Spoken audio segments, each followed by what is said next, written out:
Limited Distribution Health Expo that was earlier scheduled to take place on Tuesday 12th to Thursday 14th December 2023 has been postponed. This is due to unforeseen circumstances beyond the control of the company. However, Madam Speaker did say that the exhibition will take place on a date to be announced later. The inconvenience caused is deeply regretted. And a motion was moved by Mr. Mubika, Shangumo Member of Parliament, and this motion was seconded by Ron MP, Mr. Chwe. It was titled Adopt Report of the Committee on Transport Works and Supply, that this House do adopt the report of the Committee on Transport Works and Supply on the Lobito Corridor Transport Facilitation Agreement for the third session of the 13th National Assembly, laid on the table of the House on Wednesday, 13th December 2023. And this motion or report has been adopted. And the House also did resolve into the Committee of Supply to consider estimates of revenue and expenditure, including capital and constitutional and statutory expenditure. So the following heads have been considered. That's Head 91, which is Copper Belt Province, Head 94, Western Province, Head 96, Luapula Province, Head 97, which is Northwestern Province, is under consideration, and at the time business was suspended today. On the floor debating this particular head was Mr. Nicholas Mukumbi, who happens to be Solwezi West Member of Parliament. So we expect him to continue debating this particular head when the House resumes shortly. So that's the business that has been considered on the floor of the House so far. Initially, we were supposed to have one question for oral answer, understanding order number 74, but the Member of Parliament for Chikankata, Mr. Bao, who was supposed to ask this question, actually withdrew the question due to, she actually cited that the question has been overtaken by events. And so that's it. That's the business that has been considered so far. Just now, we interest you to what's happening in the chamber as we await for the chairperson to take over. As you might be aware, the House has resolved into Committee of Supply to consider estimates of revenue and expenditure. Good afternoon.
Which is a Northwestern Province, and on the floor is Solwezi West Member of Parliament, Mr. Nicholas Mukumbi. Still to be considered is Head 98, Southern Province, Head 99, Constitutional and Statutory Expenditure.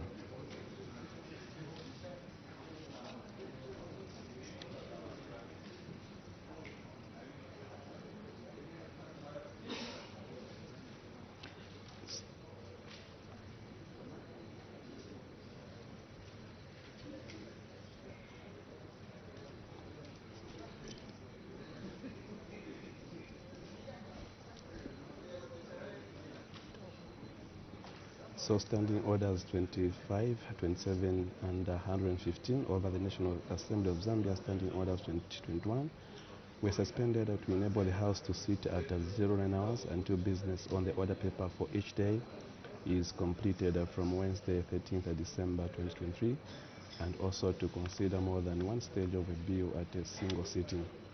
This follows the motion which was moved by the acting leader of government business. So stay glued right here on Parliament Television.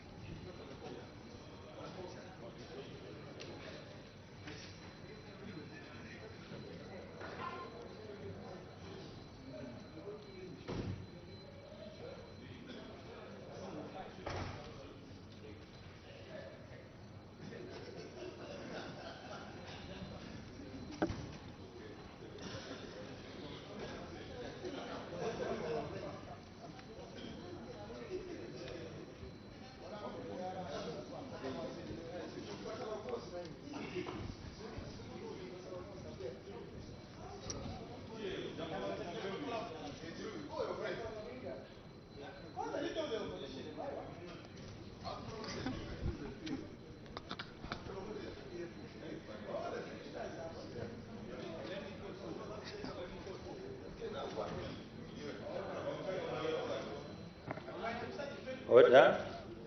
When business was suspended, the Committee of Supply was considering heads 91, 94, 95, 96, 97, and 98. And the Honorable Member for Solwezi West was debating. May the Honorable Member continue. But before he continues, I've got another announcement to make. Honorable members, I wish to inform the House that the Ministry of Agriculture has organized an induction meeting on the Comprehensive Agriculture Transformation Support Program for all members of Parliament to be held tomorrow, Friday, 15th December 2023, from 14 hours to 17 hours in the Assembly Chamber.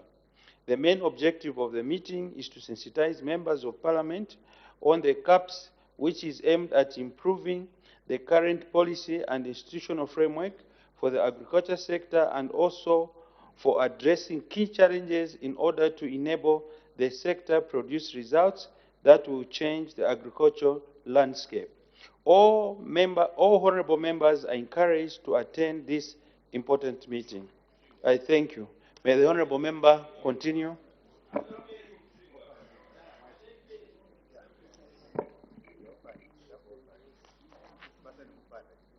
I thank you, Mr. Chairman. Mr. Chairman,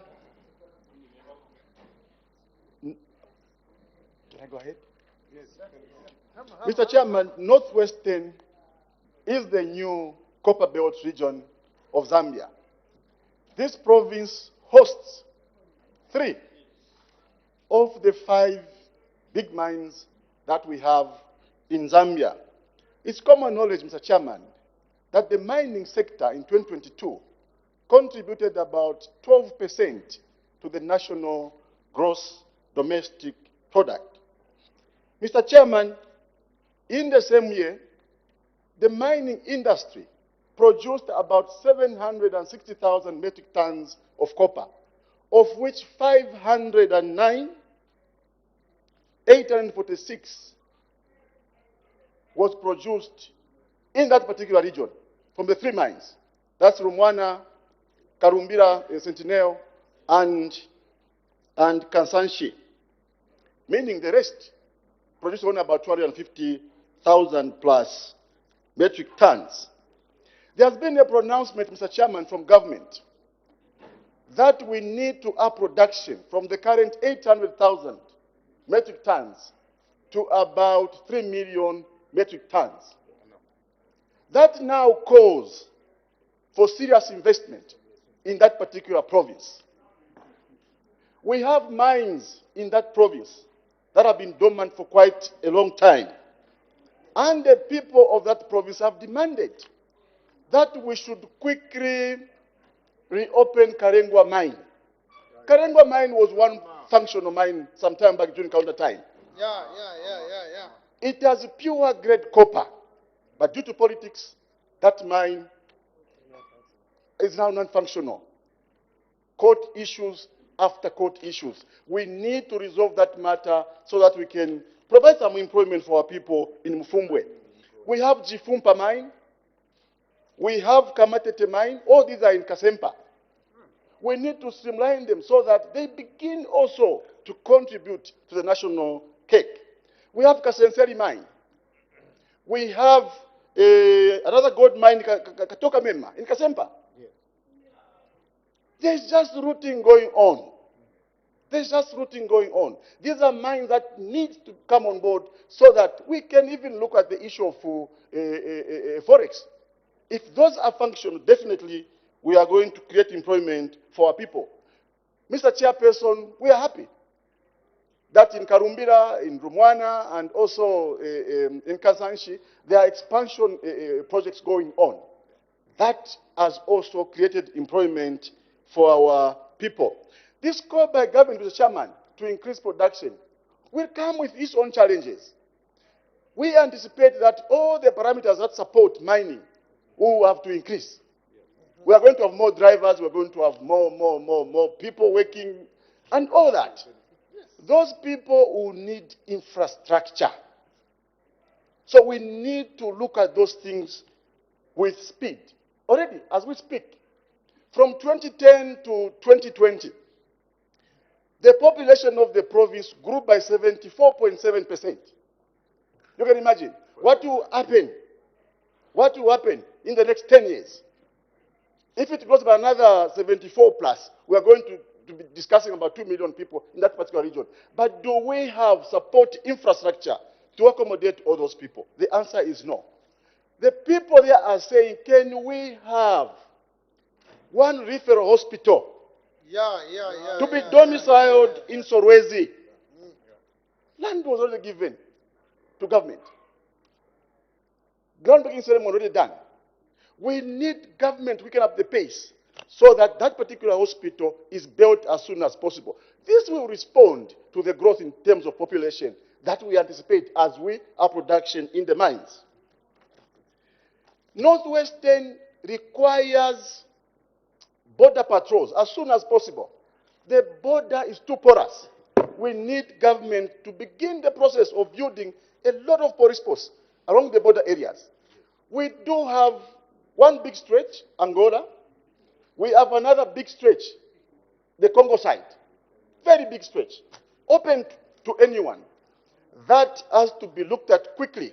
We are also happy, Mr. Chairman, that the government has started the process of building the headquarters for the police in Sorwezi, which was abandoned during the PF time. We are aware that the contractor now is on site, and we should quicken up the pace so that at least our men in uniform have decent office facilities. Not only that, we also need to build houses for the police. Mr. Chairman, irrigation schemes surely must be encouraged in that part of the region. We have a lot of rivers. Almost all the districts are seated on big rivers. Zambezi itself, Chavuma, Sorwezi, Kabompo. Kabompo has a depth of about 80 meters in some areas. Surely, we don't even need to dam it. We just need to open up schemes so that we begin to produce food for this particular country. We need to resolve the Mshindamo CBD area. We know that also in Karumbira, we just signed a PPP. We need to up the pace so that those two new districts, Mshindamo and Karumbira, have a well-defined CBD, or a place they will call a town. Mr. Chairman, we have semi-precious stones dotted all over the province. Can the ministry responsible quicken up the pace in issuing certificates, artisan certificates or licenses for our people so that they can also create employment for our people and also bring about the much needed dollar or forex? Agriculture mechanization is key in that area. We have very good land, fertile soils, in short, good rains, and every day we are seeing people move in that direction. Let us have a deliberate policy where we encourage mechanization in that area so that our people begin to grow at commercial level. The issue of electricity, may we drop power lines? Honorable member, time is up. I thank you, Madam, Mr. Chairman. Thank you. Mr. Msumali. Thank you very much, Mr. Chairperson, for giving this opportunity to the people of Zambezi West to debate on the motion on the floor, being the head for Northwestern Province.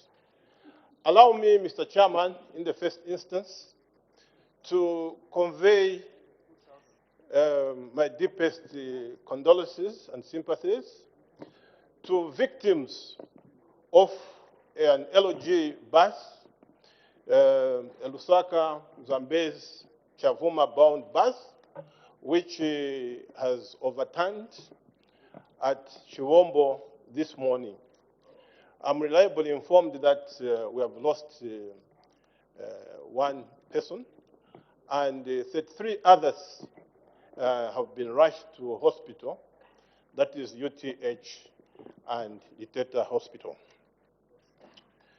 Mr. Chairperson,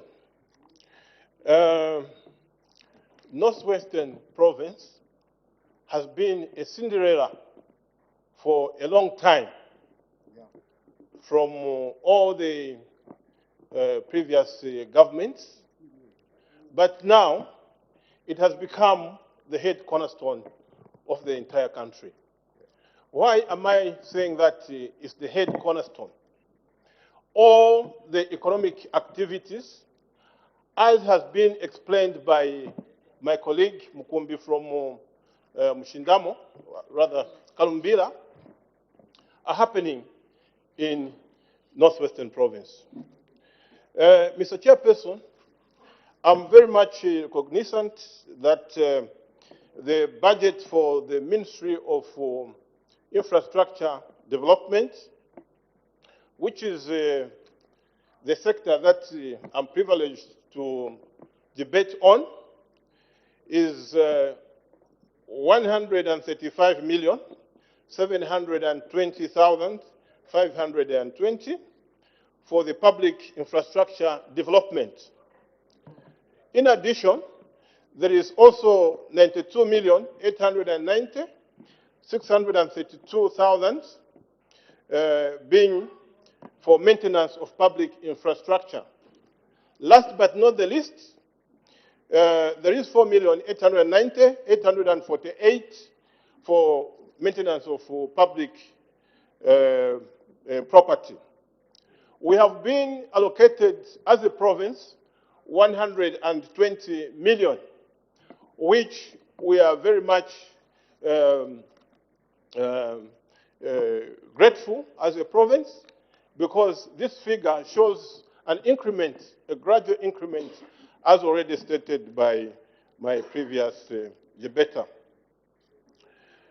Mr. Chairperson, allow me to also offer our gratitude and appreciation as a province to the New Dawn government, my government, the people's government, our government, for what they have so far done in Northwestern Province. I refer to the following roads: Lumwana Kambimba Road, which a concession has already been signed. As you are you should be very much aware, Mr. Chairman, this is a very big economical road connecting the DRC. The Sorozi Kipushi Road, also in Mshindamo district, which is about to be concessioned. But however, there are these roads which would urge the provincial administration and also the Ministry of Infrastructure to look at so that they improve them, because they are in the deplorable state. The Mutanda, Mwenulunga, Ikelengi, Jimbe Road, which will connect the Lobito corridor up to the Atlantic Ocean, will not only be an alternative to our exports, but it will add value and shorten the distances, the longer distances for our exports. The other road is the Sorezi, Kasempa, Kaoma, Sesheke, Katumamjiro Road, which will also open up the Atlantic Ocean again up to Webs Bay in Namibia.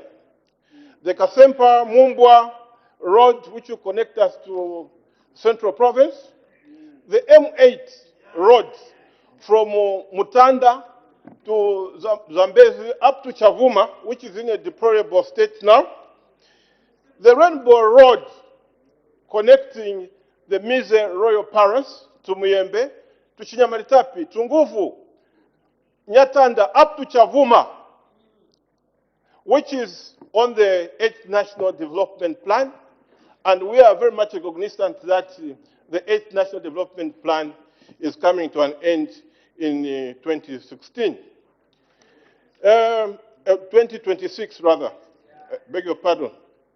We have also the feeder roads dotted all over the province, which needs to be worked on in order to bring our commodities, both soft and hard commodities, the soft being the agricultural ones, and then the hard being the mined ones. Mr. Chairman, I'll be doing a disservice to myself and the people of Zambezi West if I don't talk of bridges. We need bridges in Northwestern Province. The Watopa Bridge on the Kabompo, a bridge on the Zambezi River connecting the east and the west, a bridge in Chavuma connecting also the west, a bridge at Lungevungu. The era of bridges, Mr. Chairman, is long gone. It's long gone. Allow me also to offer my gratitude, Mr. Chairman, to the Army Command, the Zambia Army Commander, for the work that they are doing in the Zambezi West constituency. That is the Akro bridges. As I'm talking right now, Mr. Chairman, the last bridge at Muyembe is on its way. The panels are on its way. This has only been possible with the intervention of the New Dawn government. It has never been possible in all these previous governments. And may I take this opportunity to congratulate His Excellency, the President of this Republic, His Excellency, Commander-in-Chief of the Mr. Hakainde Hichilema, for what he's doing for the people of Northwestern Province. Due to constraints of time, I support this head, and I wish the provincial administration can do more in also uniting. Order, honorable member. Thank Time you. is up. Mr. Kamondo.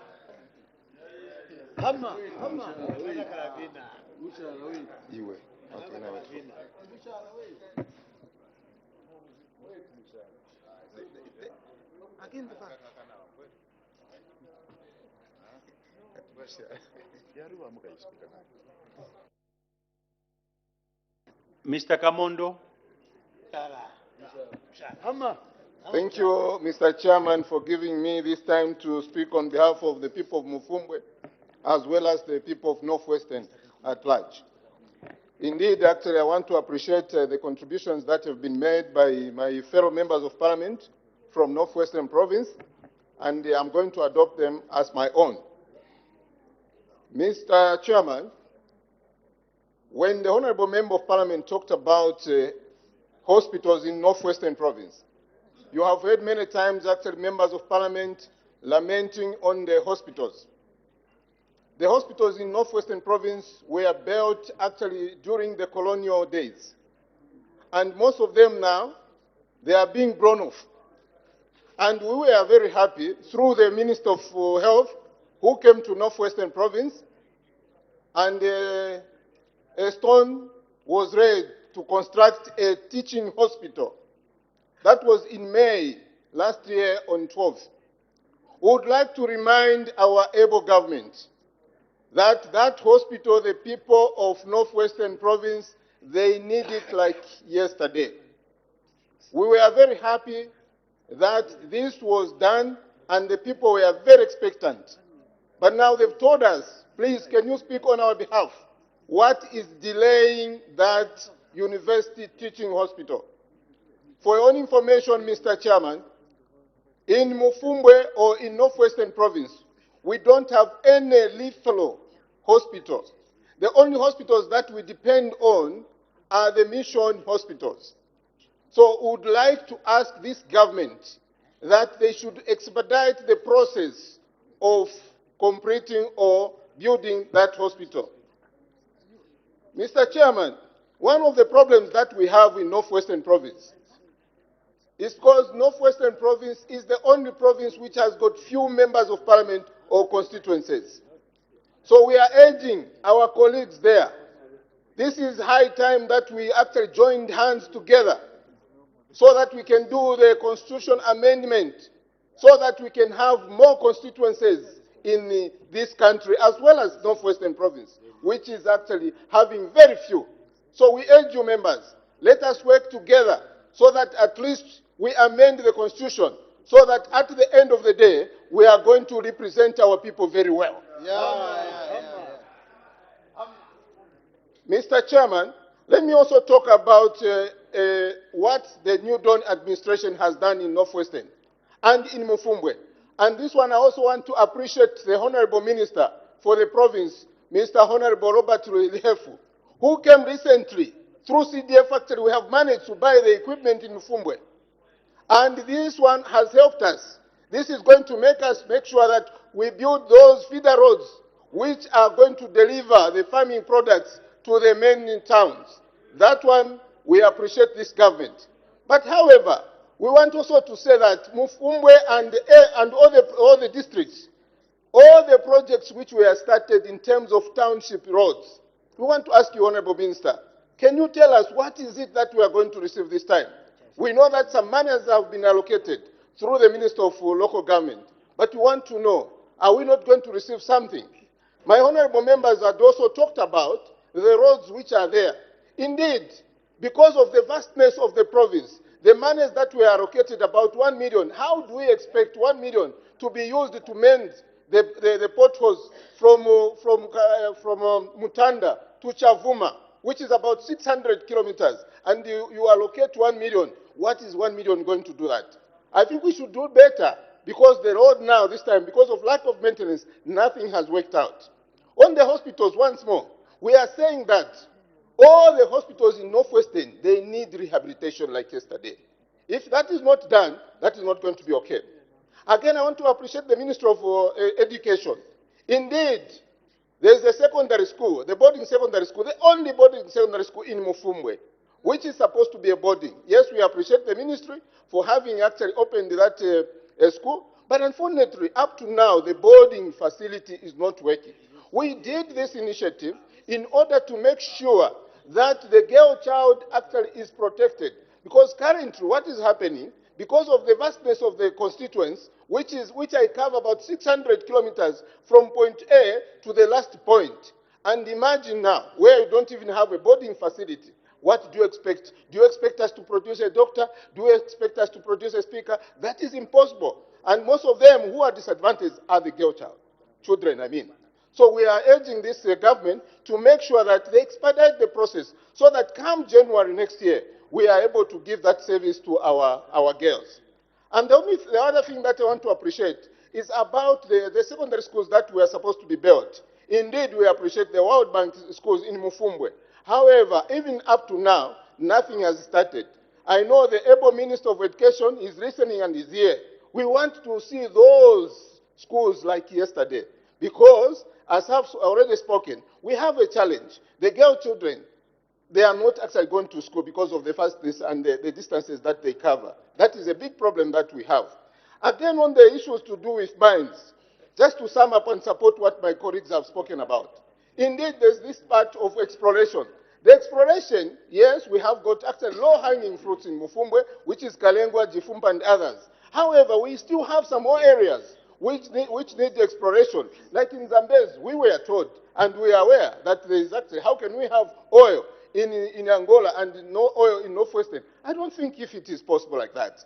Again, we want to urge this government, going forward, when you make an assurance, make sure that there is money and you are going to actualize that assurance. Because we have got some assurances in Northwestern Province which are still pending. For example, there is a hydro station which was supposed to be constructed in Kabompo River in the constituency, Kalumbira constituency. They did almost 25%. And those works today, as I'm talking, they've been abandoned. The other assurance which was made on the floor of this House is the construction of a university in Northwestern Province. Actually, we were very marginalized and we don't know what to do. It's the only province which doesn't have a university. How do we expect us to compete with other provinces? We are urging this government, the university that we were promised in Northwestern Province and Kabompo, that one should be actualized. The university mathematics university, we are saying that it should be actualized this time around because we have waited for too long and this is the only time we need to have this. Mr. Speaker, I want to thank you. Thank you. There's a point of order. Thank you. Mr. Speaker, Standing Orders number 65. Very clear, instructive. Information provided not only to this House, but also the members of public who are watching us, should not only be factual, but verifiable. Is the honorable member who's just from debating in order to state that Northwestern is the only province without a university, when he knows Eastern Province, where I come from, there's no university? Southern Province, which has best schools in terms of high schools, there's no university. There's no university in Southern Province. Is it in order? Because the people of Mfumbwe will believe that only the Northwestern Province has no university. And yet we have so many provinces that do not have universities. Western Province,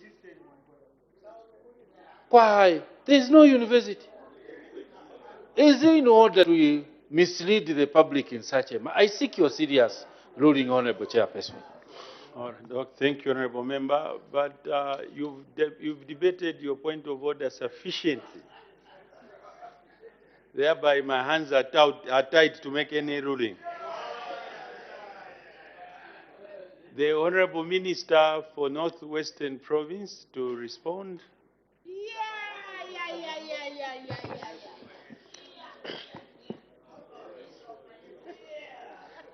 Thank you very much, Mr. Chairperson, for the opportunity given to the voice of Northwestern Province.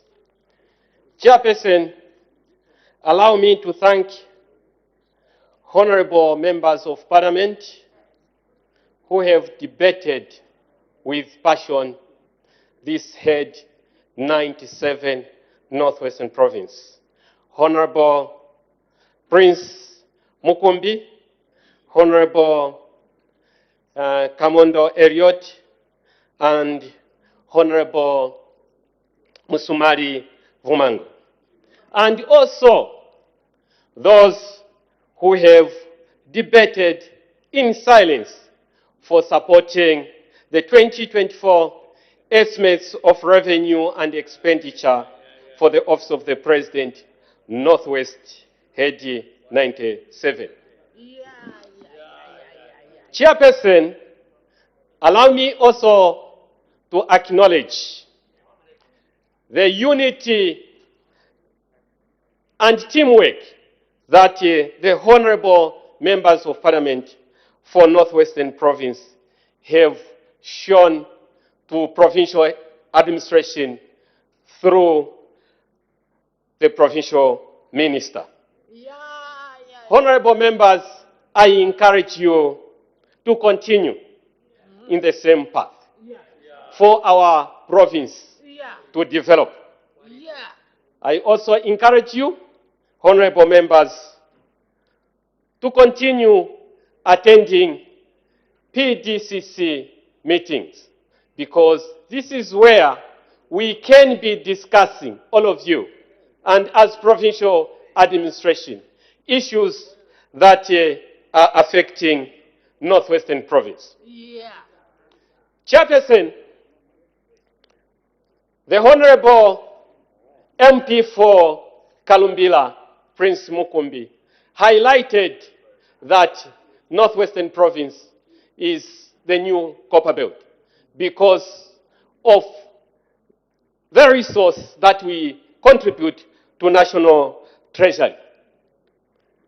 Chairperson, let me assure the honorable members of parliament for Northwestern Province that everything, the challenges that the province is facing in terms of road infrastructure, building infrastructure, this government, under the leadership of His Excellency, Mr.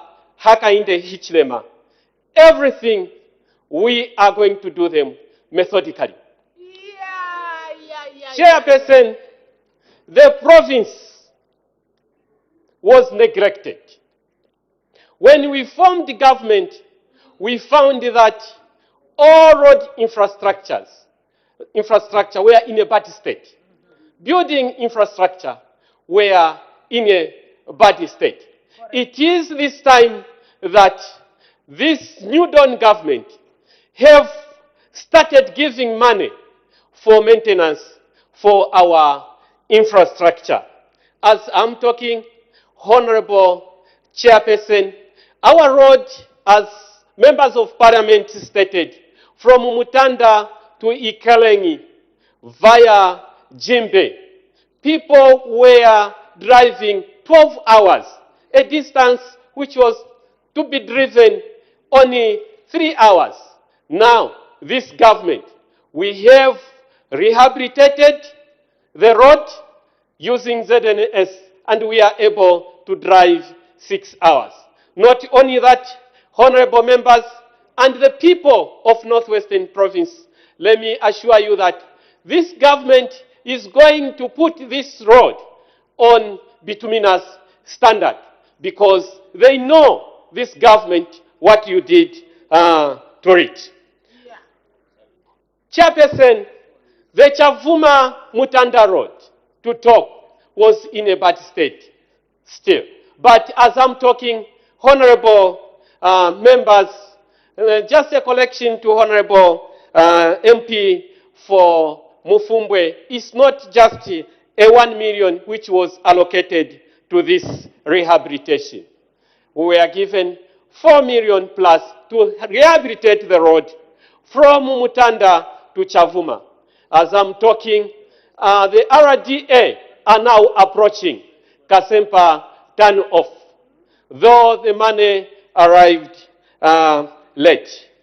Honorable members, in mining sector, this government, under the leadership of His Excellency Mr. Hakainde Hichilema, prioritized to unlock Northwestern Province in mining sector.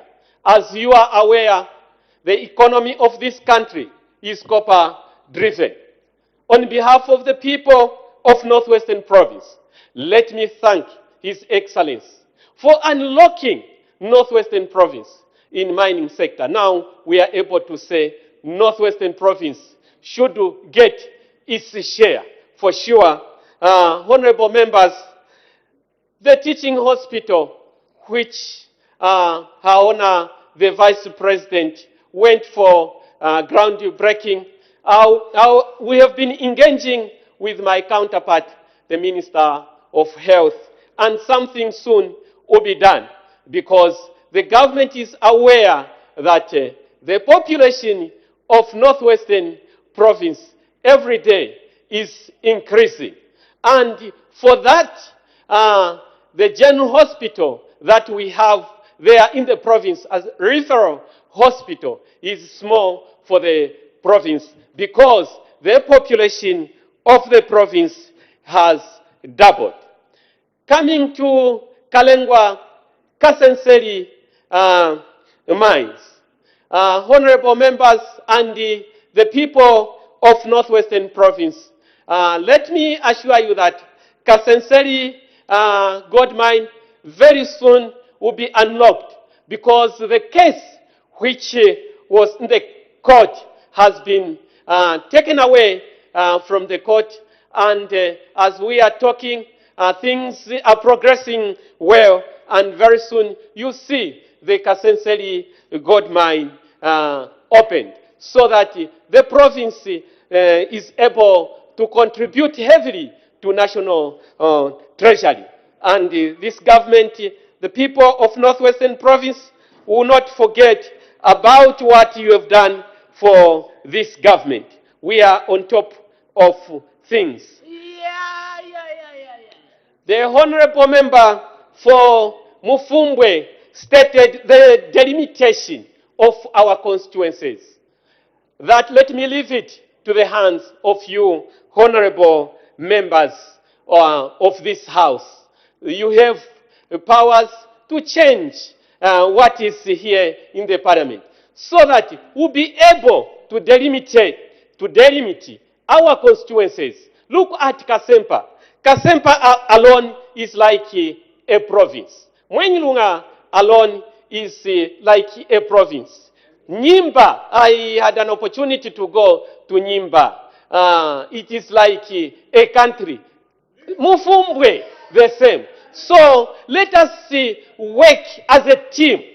As a team, MPs here, whether right, left, let us bring our hands together so that we sit down and see how we can also bring the registration here so that we change the constitution, so that the money that will be reaching our constituencies is enough.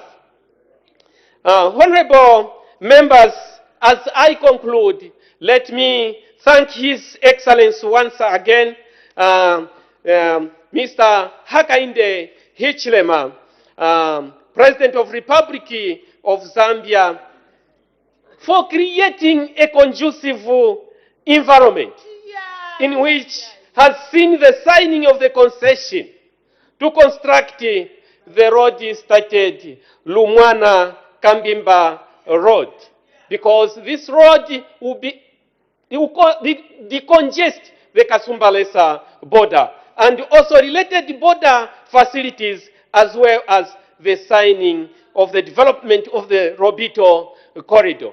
I thank you, honorable members, for your passion for the province. Honorable Chairperson, thank you very much.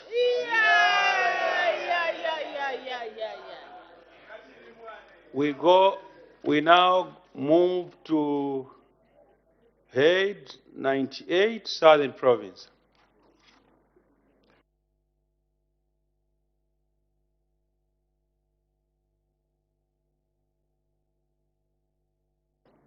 Mr. Michero.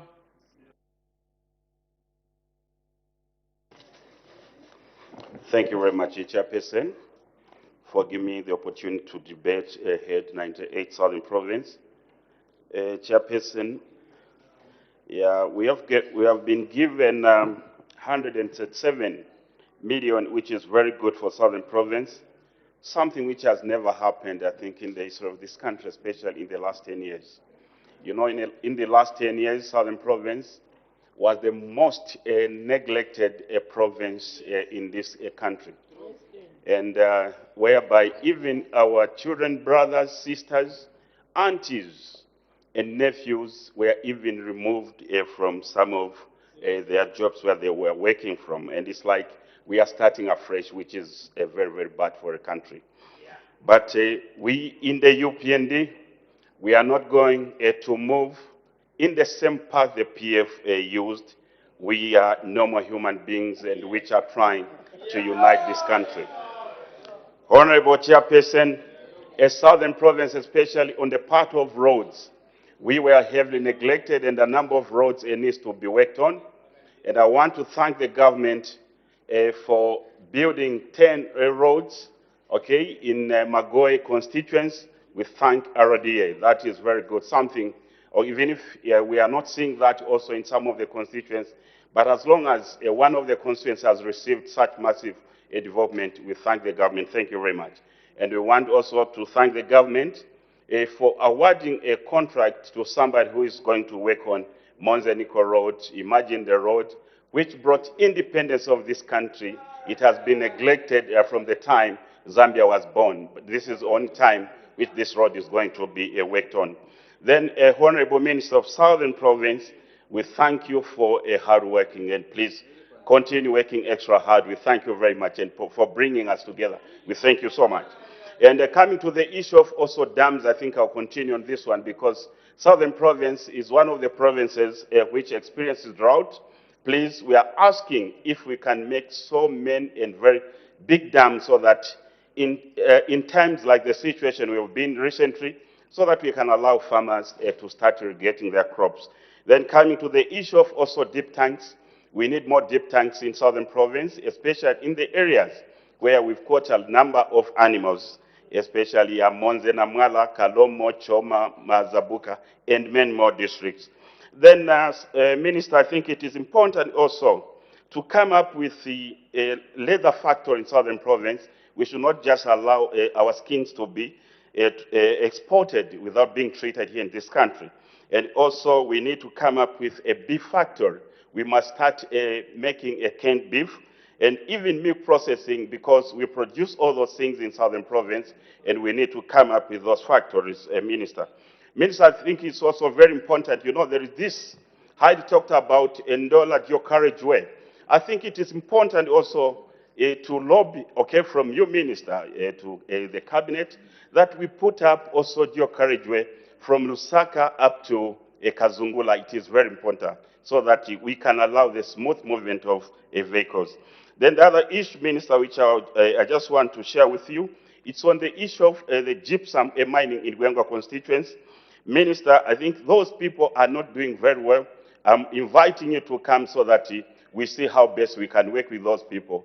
It's like they still think that we are in the previous regime where things were just done, okay, in haphazard. Please, Minister, I need you to come as soon as possible. Then, Minister, let me request you that you also lobby for mechanized water system in some of the areas like Wengwa Central itself. Yeah, it is growing. I think we need a water mechanized system as soon as possible, Minister. Then coming to the issue of electricity, most of our schools in the province are not electrified, especially the primary schools. We are requesting that, Minister, in collaboration with the Minister of Energy, please, we want all our schools to be electrified in this modern time. It is important so that, you know, electricity is being produced within Southern Province, but most of the schools are not electrified. Then, Minister, in Monze district alone, we don't have a general hospital. We are asking you to come up with a government hospital. The only hospital which we depend on, it's a mission hospital for Catholics, so we are asking to have that one. And the other thing which we are requesting you in Monze Central also to put up a government boarding high school. All the high schools in Monze Central are all from the Catholics. Then the other issue which I would love you also, Minister, to help us is on the issue of agricultural shows. We must revive agricultural shows so that we can allow even the young ones, the children, the youth to start competing even in terms of heifer and bull management competition. It is very important so that the young ones are kept busy all the time. Then the other issue, Minister, which I would love you to also tackle is on the issue of university. We don't have university in Southern Province. Minister, let us have a university, at least at a central place, which is a Choma district. Let us have a university in Southern Province. We don't have it, and we are lucky that some of our provinces, they have got these universities, and you have heard about, there is Paul Muhindo University and all those universities, so which is very, very good. So I think we also need to have one as well. Then coming to the issue of also airport, please let us also have one airport in Choma. It is also very important, Minister. Then, Minister, on the issue, okay, of also dams, it's important that we put also one commercial dam, in Munenga and one commercial dam in Konkola, so that we can allow our farmers, and especially the small-scale farmers, to start irrigating. Otherwise, Minister, this government is doing extremely very, very well. You know, in the last days, no, in the olden or in the yesteryears, it was extremely very difficult. Even if you come up with a budget, the budget were just approved here, but there was no money, and there was no money which were being released under PF. And the budget, but we are just passing budgets. But we could see some people, when we pass a budget, they are even salivating that money has come now, we just want to eat. Otherwise, development was not there in the whole country. And this country right now, it has become, in all 156 constituencies, it has become a construction site, which is very good. And I'm sure even the opposition, especially the PF, they are happy because they know that they were doing completely nothing, but here's a new government which is working extra hard under the leadership of Hakainde Hichilema. Honorable Mr. Speaker, Chairperson, we thank you for the opportunity given. Thank you very much. Thank you. Mr. Mlunda. Thank you very much, Mr. Chairperson. Mr. Chairperson, I want to adopt the debates of my colleague, Honorable Kasauta Michelo, as mine. To start with, Mr. Chairperson, Southern Province indeed was neglected by the previous regime. The PF, when we talk of the roads in Southern Province, I have in mind the bottom road, I have in mind Mapatija Road, I have in mind Mons and Nico Road, I have in mind Dundumwezi Karumo Road, I have in mind Itezitezi Dundumwezi Road, even Chikankata Mazabuka Road. All these roads were not done. The bottom road, which is an economical road, Mr. Chairperson, the PF worked it into two separate versions. If you drive along that road, we go about 60 kilometers, you find something that resembles a tarmac road. From there, you find something that you cannot even describe. And we had all the engineers from RDA. We have this government that was supposed to be inspecting these road works. There was nothing. But I'm happy to inform this wonderful House, Mr. Chairperson, that the listening government, the hard-working government, the organized government, the methodical government has now started working on these four roads. They are working on Mamba Batoka Road. The government is working on Chikankata Road. The government is working on Nico Monza Road. The government is working on Dundumwezi Itezitezi Road. Mr. Chairperson, when it comes to the deep tanks, in my constituency in Siavonga, the PF started 11 deep tanks. None of them were completed. You can see how irresponsible this government was. 11 deep tanks, none was completed up to now. And the reason, you know, is very simple. It's because you decide to give a contractor. There's a point of order. There's a point of order. What's the point of order? You are not there. Thank you so much, Mr. Chairperson, for this opportunity to raise a point of order against a member of parliament for Siavonga. Pursuant to standing order number 65. Mr. Chairperson, in here, we are compelled to provide evidence whenever an allegation is being made. The member of parliament is alleging that the previous regime neglected Southern Province. That is a very divisive statement, Mr. Chairperson, first and foremost, because Kazungula Bridge is not in Eastern Province. Request Montanga Hospital is not in Eastern Province. The milling plant in Choma is not in Eastern Province. Hari Mwangankumbula International Airport is not in Muchinga Province. The modern bus station is not in Mchimba province, it's in Southern province. Honorable member, you are now debating. Oh, thank you so much, Chair, for your guidance. It's in order, therefore, to mislead the nation, the whole House, and himself,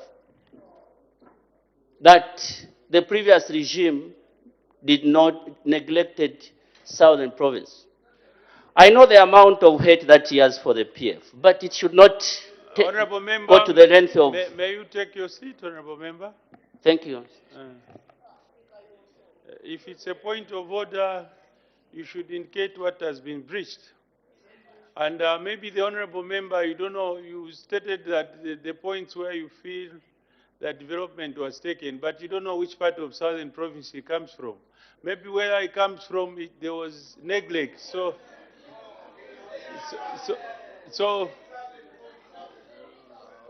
order. I'm now guiding. Yes. The honorable member is a resident, probably of Southern province, and is talking from what you are seeing.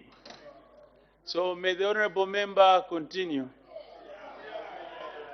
Thank you very much, Mr. Chairperson. Mr. Chairperson, at times I get surprised.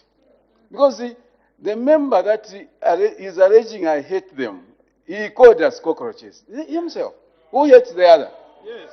Mr. Chairperson, when I'm talking, Mr. Chairperson, Mr. Chairperson, Mr. Chairperson, when I'm talking about being neglected, I said 11 deep tanks started in Siavonga and they are never completed. Is that a lie? Go and see them. And I'm saying that is negligence of duty by PF.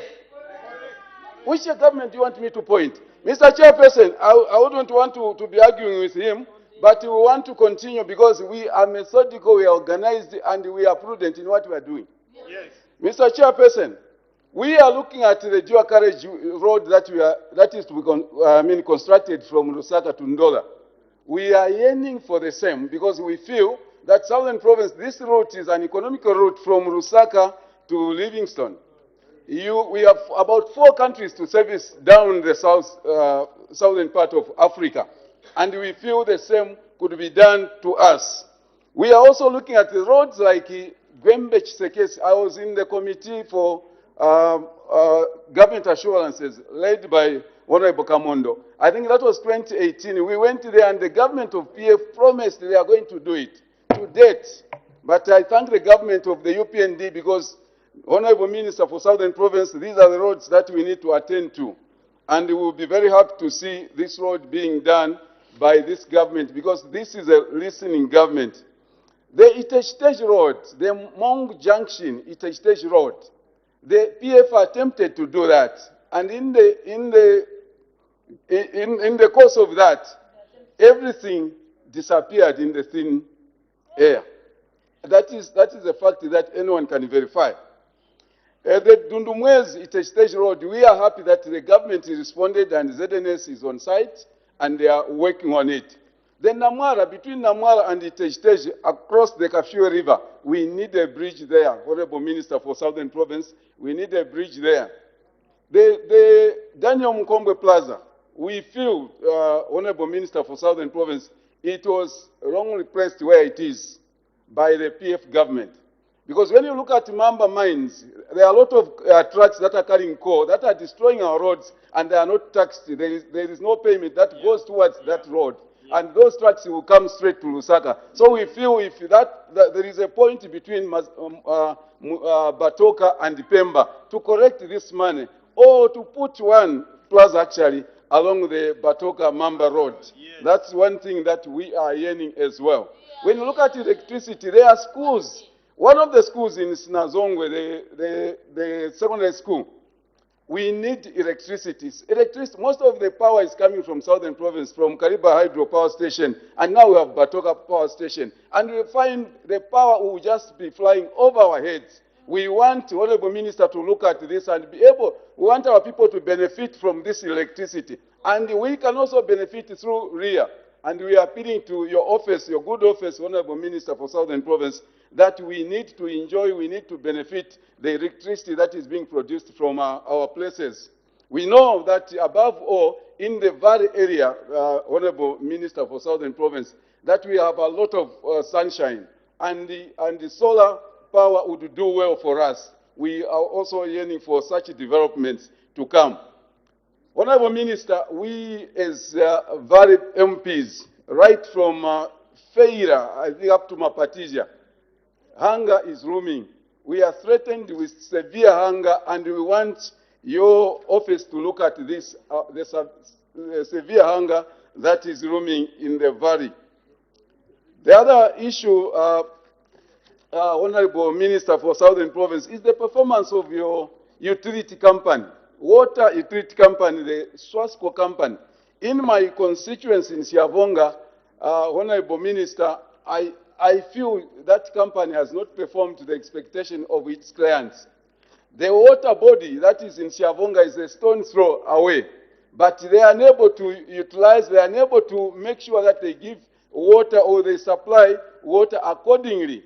So, Honorable Minister for Southern Province, the water reticulation in Siavonga is pathetic, and I want you to take keen interest in the management of that utility company, especially the Siavonga branch.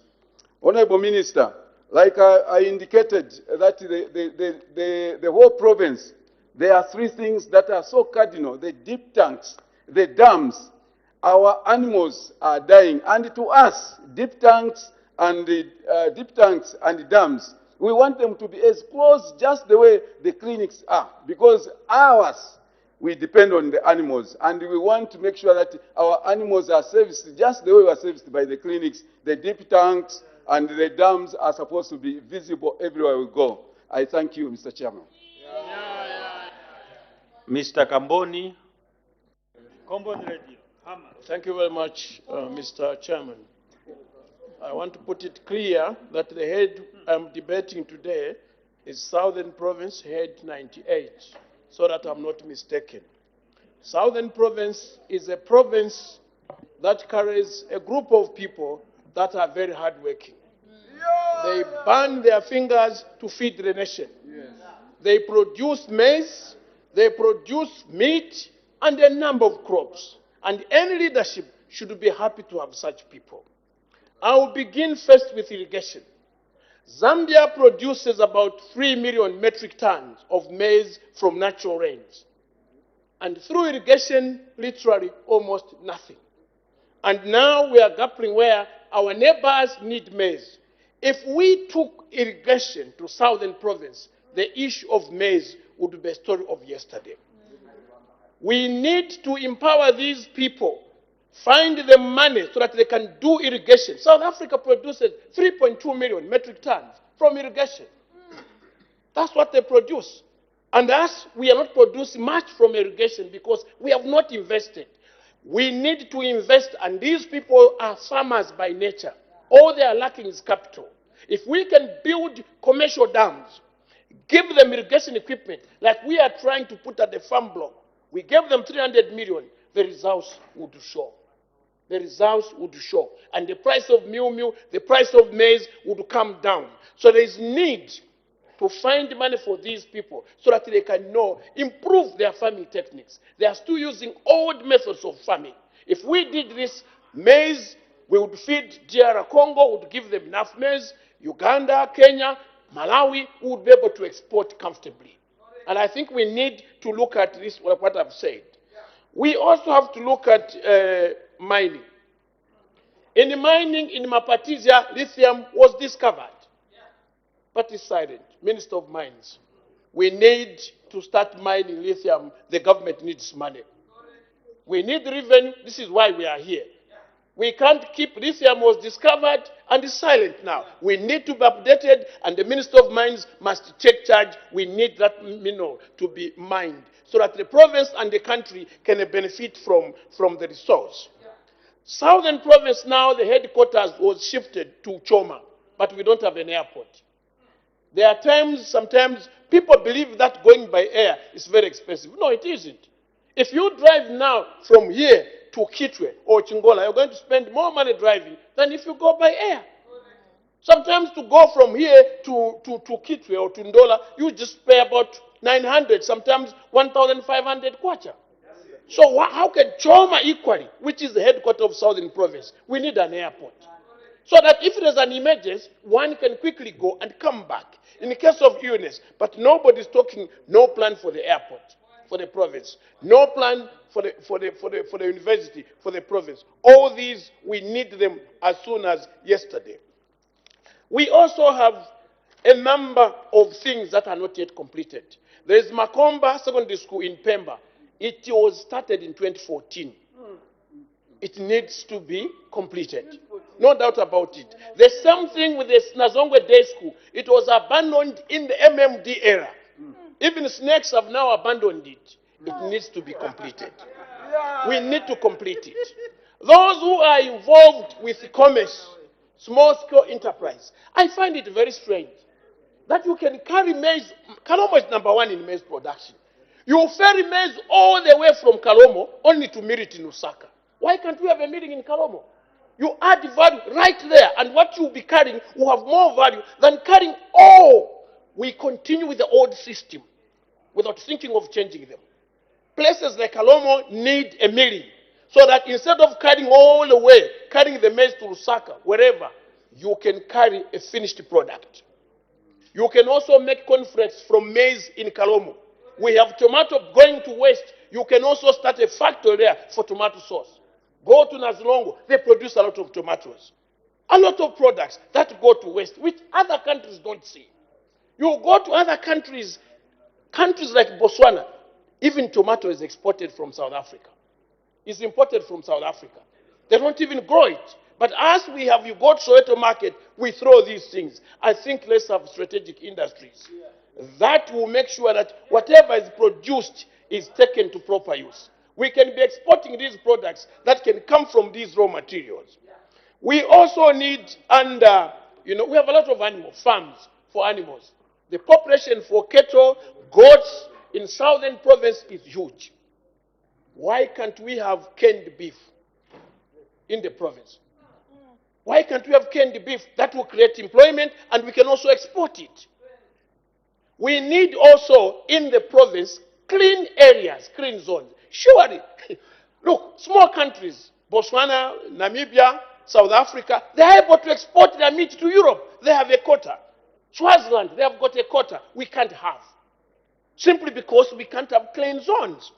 If we had clean zones, then it means we would be able to export our meat to Europe. And our meat is very tasty. We would be able to export, and the country would get revenue. That's what we are here for. We are here looking at the budget that tells us we should see where we find money and where we're going to spend the money from. But if this could be given priority, then we would make our own money we need in the country. If we are not very careful, there's some people that are telling us, pricing our commodities, who don't want us to develop, to be the one telling us what to do. Is a very dangerous path. We need to begin to design our own economic path that we can have control and be able to call the shots. But if we let the same people who buy from us to be the determinants of what we should do, then our ending is determined. So we also need, I'm sure the Minister of Livestock and Fisheries has mentioned, but the laboratory is not yet functioning. It is funny. You take blood for a cow, you have to come all the way to Lusaka. When you reach that circle, then you go, 30 kilometers somewhere. Why can't we have a lab? When the main activity of the province is cattle keeping, we don't have a lab. We want that lab to finish, and it must finish next year. Finish so that we can begin to use it. Let's try to be putting money where we will get value for it. Then we also, what else do I have? Yeah, so the university also, I might indicate, I had given the Minister of Education homework that this year he should have at least told us even a plot. I'm still waiting for him to say so. With these few words, Mr. Chairman, I would like to say thank you very much for allowing me. Thank you, Honourable Member. The Honourable Minister for Southern Province, may you respond, sir?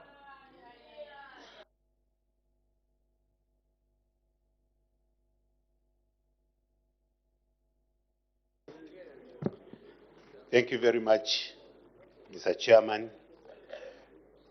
for allowing me to stand and represent the people of Southern Province today in the House. Chairman, I want to appreciate my colleagues for their contribution to our budget line. All the debates, the issues that have been raised, Chairman, they are very correct. Southern Province is a province that has been neglected in the past. Even issues of FISIP, our people in Southern Province were denied. So this is a situation that we need to correct as we work together with everyone, provincial administration, honorable members, our traditional leaders, to support and improve the livelihood of our people in the province. We are grateful for this budget line, the budget allocation to our province.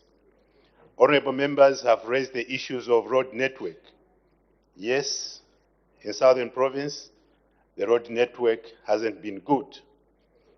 But we are alive to this fact, and as provincial administration, we are working very hard in collaboration with the relevant ministries so that we can improve the road network in the province.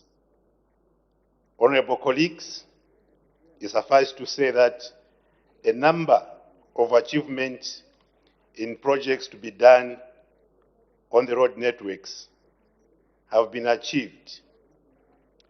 The Nico Monze Road, the contractor is on site, and soon the contractor for Batoka Mamba Road will be on site. Many other roads are being worked on, and also we have managed, together with province from the western side, Western Province, we have managed to attend to do remedial works on the Livingstone Sesheke Road, where motorists were spending 7 hours to travel, but now they can move in a space of 2 hours. We really thank the New Dawn government as provincial administration for giving us this attention. Southern Province contributes highly under the agriculture sector. Among the top 3 provinces in the country, one of them is Southern Province. I agree with you, colleagues, that we really need to work hard together. Livestock in the country, Southern Province leads in the population of livestock. But we will not allow to continue being slaughterhouses in Southern Province. We need to start the value addition processes. We start producing, processing meat, as Honorable Kambon has indicated. We need to start producing canned beef there. But how do we do this, colleagues? We need to continue working together and attract more investment into the province. Both local and foreign investment should come into our province so that we are able to contribute more to the national GDP. This calls for unity of purpose among ourselves. I thank you, colleagues, for the warm welcome to the province and the support that you have given me.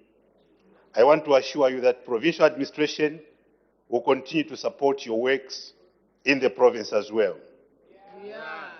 Most of these things that you have highlighted here, I'm aware of the Tesh Road, what transpired there. A contract was given and money was paid to a non-contractor. Very soon, we'll be getting to that contractor. Deep tanks, dams, yes, we were allocated 28 dams into the province, but we have written back that we can reduce the number of those dams because they were smaller. We want bigger dams where our people can start engaging into irrigation. So we are speaking the same line. We share the vision of our honorable members of parliament as provincial administration. That's why the meeting for tomorrow, colleagues, is very important, so that we agree on our way forward as a province. We need to move as a unity for development.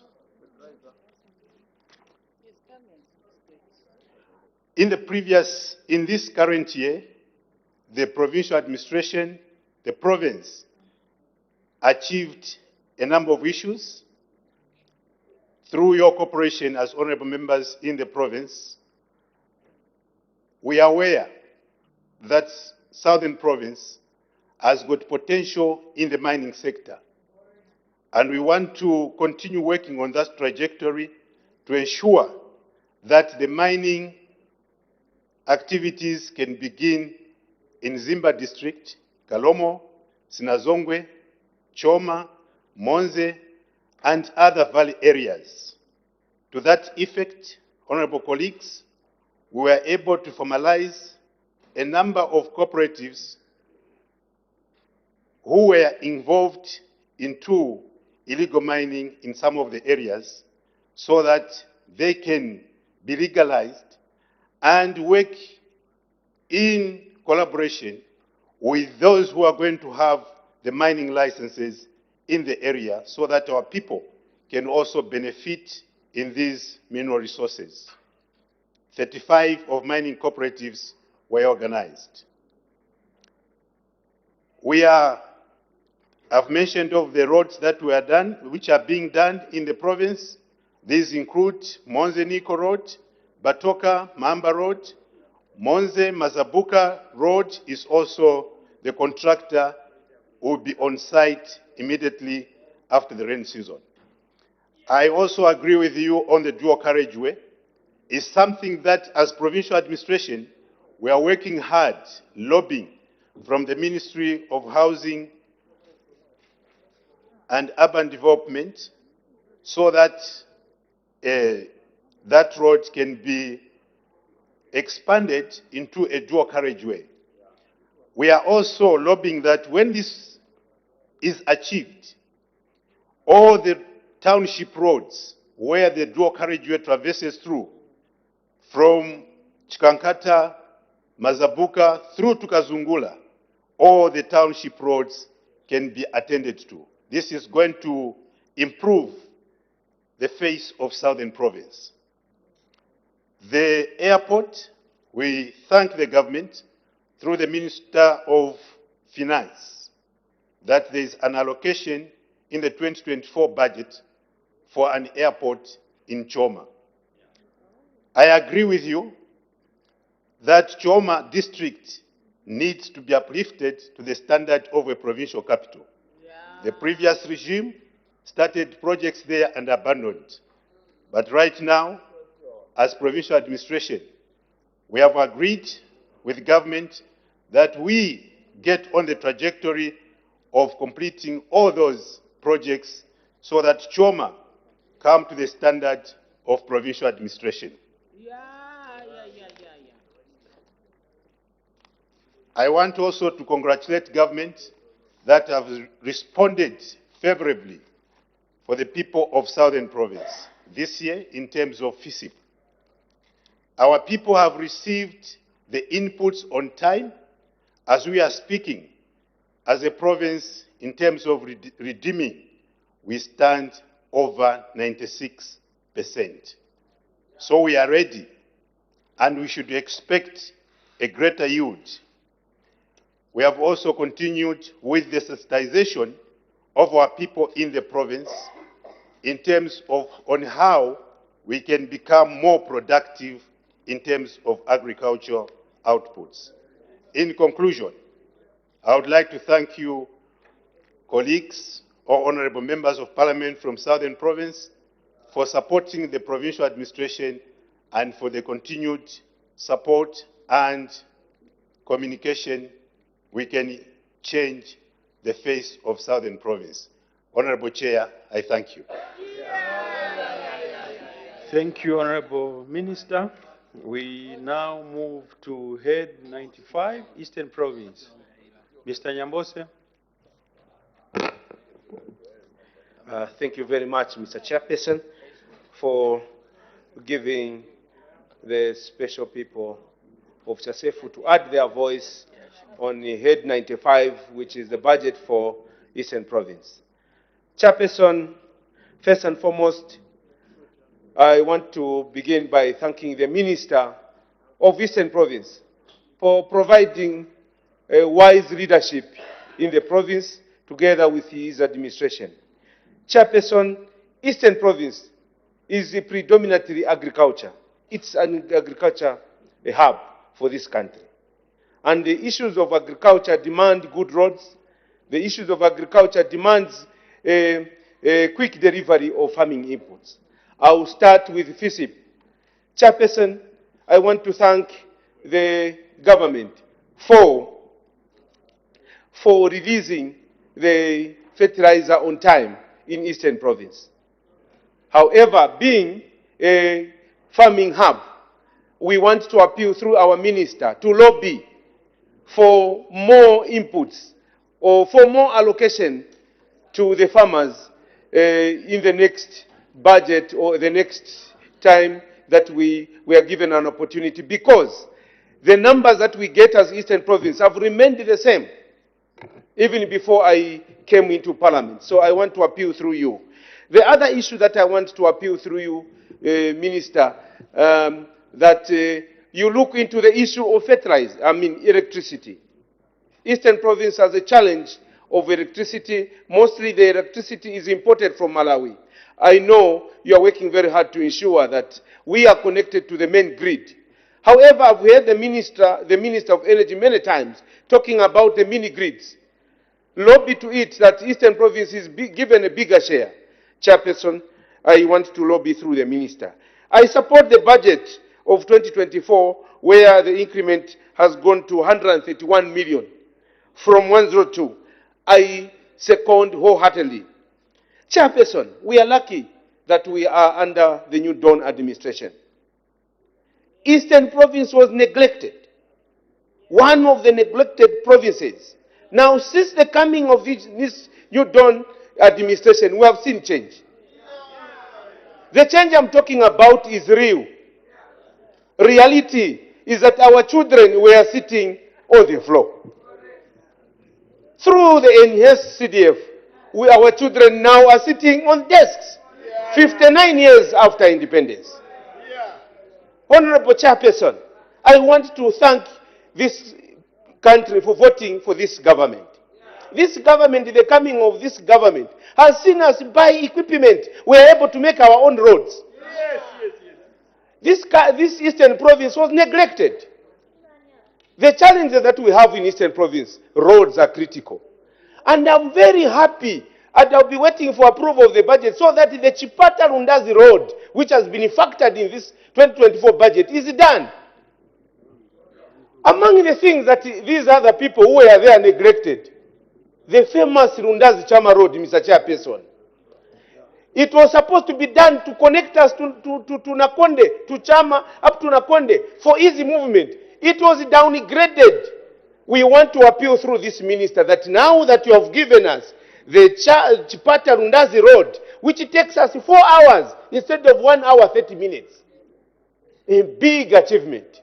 They have also factored the Katete Chanida border road. All this we are seeing because of the new Dawn administration. So these things are happening, and we are receiving a fair share, Chairperson. Chairperson, I've seen an increase to do with social cash transfer. The poverty levels in Eastern Province are high. Now we have seen an increment. Our poor mothers, vulnerable citizens will have a better share so that they can put the money into agriculture. Chairperson, I'm seeing good things happening. When we talk about universities, Eastern Province, no university. And they were saying we have taken development to all parts of the country. I don't know which country we belonged at that time. So we want to appeal through the minister that he consider lobbying So that now even us in Eastern Province we have a university. It is not a wrong thing when people say the wise come from the East. We should enhance that wisdom so that we can have a university and have better people to contribute to this country. Chairperson, I would be failing if I don't thank this government for doing whatever they are doing through the CDF vehicles for police we have now. But in Ichasefu, we don't have offices for government. If you look at the district commissioner, the office is using, you'd be wondering where these people were saying that they've developed this country. So, Honorable Minister, as you lobby, through you, lobby that this government, the way they've been so wise, since they took over power, they should build administration block. Chasefu Boarding Secondary School, it was abandoned at 80%. I took the Minister of Education. They abandoned Chasefu Boarding Secondary School. When you go to Sinda, it is an abandoned secondary school. Where were they taking money, neglecting the people of Eastern Province? When I hear some of them now saying that we were marginalized, we are not marginalized now. We are being considered now. We were marginalized before. These are realities. Let's walk to Eastern. Here the MPs are here, they will attest. We are seeing good leadership through that minister and his administration. We want more. Those of you, when you are sharing money, consider us in Eastern Province because we were marginalized. We want favor now. Number of FISIP increase. Secondary schools are happening. CDF is performing wonders there. There you have done it. Don't stop, even increase in the next time. Talk to President to increase more so that reality can come to Chasefu. We can have better health care. We can have better schools. Our children now will belong to this country because they are able to sit on the floor. It is not normal to think that children only in Lusaka should sit on a desk. And when these things are happening, it's not being a musharina whatever. It is a reality. We should not be ashamed to say the truth. Chairperson, I submit. Thank you. Mr. Jonathan Daka, because there are two Daka. Thank you very much, Mr. Chairperson. Indeed, on agriculture, I'll adopt the debate of the Honorable Nyambose. I won't say much on agriculture. He has spoken it all. I'll go to infrastructure. Mr. Chairperson, Eastern Province, indeed, on infrastructure was neglected. I'll start with the Chipata-Chadiza Road. Mr. Chairperson, under the leadership of our late President Michael Sata, Chipata-Chadiza Road's works commenced. And I want to tell you, after the demise of our late President Michael Sata, may he so rest in peace. Mr. Chairperson, our road was abandoned and downgraded. And because of that, Mr. Chairperson, our people demonstrated.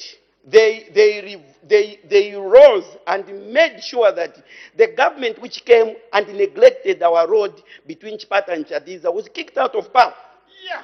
People of Chadiza were not happy because the thing that made the previous government to be kicked out of power is the Chipata-Chadiza road. Michael Sata started the road and they came and neglected this road and abandoned it. And they want us to be happy. People of Chadiza are making an appeal now to the new Dawn government that even you as colleagues don't make a mistake. Let this road be done at all costs. Then you go to the Chipata Lundazi. We are happy that it's been captured in the next year's budget, and we appreciate. But the section between Lundazi and Chama is bad and neglected as well. This section was also downgraded by a government that was there. We are not going to hide our disappointment. And my appeal again comes to the new Dawn government. Please, can you consider the works between Lundazi to Chama and Chama to Matumbo? People of this region want this infrastructure, and let's make sure we do it. Then we have the Chipata Mfwe Road. Honorable Minister, you know what is happening there. There are remedies which RDA is trying to provide there, but that remedy is inadequate. merely pothole patching cannot hold there, because the moment the rains come, those potholes are going to open up. We need a more informed kind of intervention there over and above pothole patching. Honorable Minister, you have been funded now. 70% of the budget is personal emolument. Let our people work. Let your team now push for the agenda of development for our province. Vubi Road, it's like Sparta Chadiza Road, abandoned. And people claim that they brought development to our constituencies. It's a lie. Well, I'm sure if the Honorable Minister of Infrastructure was here, I took him personally to these roads. These roads were abandoned, and it's a fact, and the people of these regions are annoyed. They are not going to take things kindly this time around. We want the roads done. Then we are happy with the Chanida Road, from Katete to Chanida. We are very happy that the concession was signed, but Honorable Minister, there's no activity there. It's quiet now. There's a problem. You need to get to the ground. Go and, it's not the concessionaire or government, but there's an artificial problem which has emanated from there now. Can you go onto the ground and find out in 2 months there's no activity there? We need smoke and dust there. The concession was signed already. Then I would want to go to my constituency now. Honorable Minister, we have got a water challenge in Chadiza constituency. Serious water challenge. But Honorable Minister, government engaged a contractor to drill boreholes in my constituency. This contractor, Honorable Minister, failed to execute the contract. But what have we heard? The same contractor who has failed to do works, we have heard that he has been re-engaged. On what basis? On what basis? This is the same contractor. He failed during the PF regime. They renewed his contract under questionable circumstances. Again, he fails during the New Dawn government. And we hear now they have used backdoor ways of having the same contract of drilling boreholes renewed when this contract has failed. Honorable Minister, can you follow up this thing now that we are funded to ensure that let's bring people who are credible enough to deliver development in our constituencies? We cannot allow mediocre kind of contractors anymore. Can you have real people to do works? Then electricity. Chadiza constituency is receiving a raw deal. There are no activities from RIA in my constituency. And Honorable Minister, can you push your colleague so that we ensure that we also benefit on the side of electricity? Crossing points, I know what we are doing on that one. I won't dwell much, but I'll go to communication. Communication towers. In Chadiza, Honorable Minister, you find that right in the Boma, when you just go beyond the hill, you are cut off. You can't communicate. What is the problem? We need more towers in Chadiza, Honorable Minister. Can you push so that we can have these facilities, so that our people as well can benefit? What is worse, as I conclude, is Zanis. We have a Zanis there that is non-functional. The Zanis that is there is just by name. They don't have equipment, no cameras, no transport, no whatsoever. How do we expect our people to be communicated to? Information dissemination is very key. You know, most of our people are ignorant. And such, we need a versatile and a Zanis that is robust, that can deliver and disseminate information to all. Mr. Chairperson, with those few remarks, I support the budget and I thank you. Mr. Zulu Nyimba.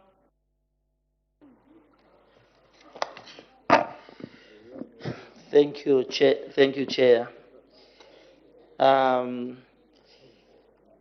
Chair, we need to look at our province with a critical eye, because this is a province which has been neglected. Chair, you agree with me that in terms of road infrastructure in the province, we can only speak about Great East Road. Other than Great East Road, there's nothing. And the party and government now, my plea is you that can you work on this cry for the people of Eastern Province. These are the people who have been neglected for some time now. And I can't see you, for now, as a party, moving. Our provincial administration in Eastern Province, they need support. And this support should come from you, the front bench. And when I look at you, the front bench, surely I'm going to talk about you as a front bench. I don't want to talk about my minister who is always hardworking and you're not supporting him. Minister of Science and Technology. The minister you see there is in pressure about towers. These are the things you've promised the people of Eastern Province for the last 2 years. And we haven't seen any contractor moving. He needs to report to the people of Eastern Province and you need to help him. That is what he wants. In addition to that, our district hospitals, there are no equipment. Minister of Health, when you are doing your budgets, when you are locating our people in Eastern Province, they need this. Thank God I saw yesterday, the other day that Cabo was receiving a brand new CT scan. I hope Chipata or St. Francis in Katete can have such a facility because these are our leaf-flow hospitals. In addition to that, I want us also to talk about the power situation, electricity situation in the province. There is no district, apart from Chipata itself, whether you go to Lundaz and surrounding constituencies, Chama, it's west, it's a nightmare. You come to Petauke, Nyimba, Kaumbwe, it's a nightmare when it comes to electricity. We need Minister of Energy to see to it that we are also given enough power so that our industries, they can also flourish. Minister of Commerce, Minister of Livestock. Minister of Livestock, I'm talking about we need dams in this province. We know in this country, we are the only province with the highest number of people with cattle. We have more. I know maybe somebody from Southern Province, it's individual, like Honorable Kasauta may have 10,000. The other one has got 0. Now, each and every household in my province have got a cattle. But we don't have deep tanks. This is supposed to be given to Eastern Province so that the province can start moving at a rate where you're moving. In addition to that, when we talk about dams, Eastern Province is a dry, very dry province. Each and every, we need dams in our province. And this is not negotiable. In fact, we are demanding for dams in the province. Order, there's a point of order. Thank you very much, Mr. Chairperson, for permitting the voice of Lumezi to raise on a very serious point of order. Standing Orders 202, Mr. Chairperson. Mr. Chairperson, I'm very much aware that certain standing orders were suspended. 202 is not one of the standing orders that was not suspended. And I apologize to the Honorable Member for Nyimba for interrupting his line of thought. Mr. Chairperson, we are coming from suspension for 30 days. The voice of Lumezi was blocked for 30 days. In 1991, the Zambian people voted for multi-party democracy. What has been breached? State what has been breached?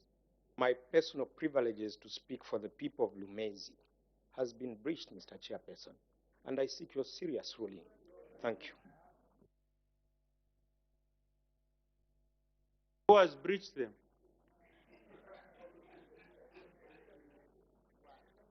Mr. Chairperson, with your permission, let me bring you to 202, read together where we talk of contempt of the House. Without me, 207, read 202 together with 207. The House is in contempt, Mr. Chairperson. I do not want to cite the constitutional provisions, but our Bible in the House is sufficient. I seek your serious indulgence, Mr. Chairperson. Honorable Member, I'm failing to get what you are trying to say. Because if something has been breached, you state what has been breached.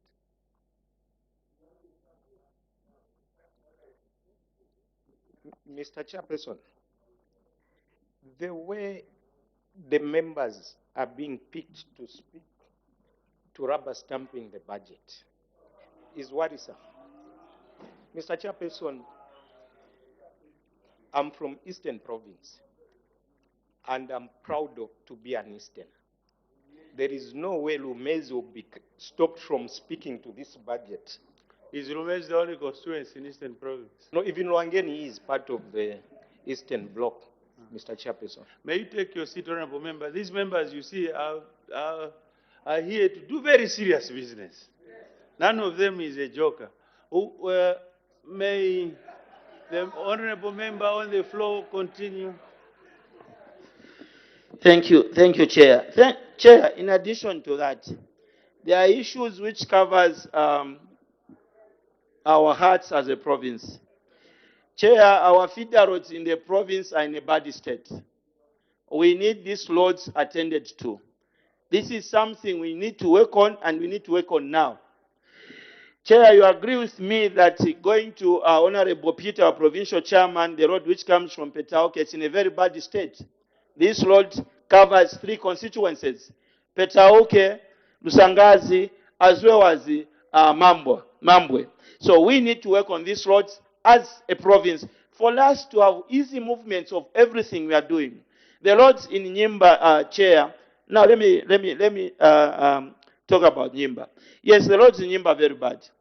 The road from Nyimba, 35 kilometers to Msima, up to Honorable Dr. Mwanza's road, it's bad state. This is a road which can cover 2 constituencies, and people will appreciate. In addition to that, Chair, allow me to talk to the ministers who holds the budget lines for our projects in the province. Minister of Infrastructure, you need to start moving in the province and do the needful. Why people of Zambia gave you that privilege to serve as a Minister for Infrastructure. In addition to that, DMMU, the acting Vice President, the leader of the House, the valleys of Eastern Province are breathing with anger. Not of their making, but because of some drought, some areas drought, some areas because of human-animal conflict. And this, we are not compensating people, we are not helping them. What we need to move in and assist these people. You are putting our provincial administration under pressure by your failure to give them enough food for them to distribute. These people, you see, they have got pressure to see to it that they don't record any death due to hunger. Last week I was in the valley. The situation is not bad. People are surviving from wild fruits, from roots, misepo in my language, and this is not helping matters. So you have the capacity to work and start working now. Chair, in conclusion, I just want, for me, whoever does good, I thank that minister. Let me thank the Minister of Local Government.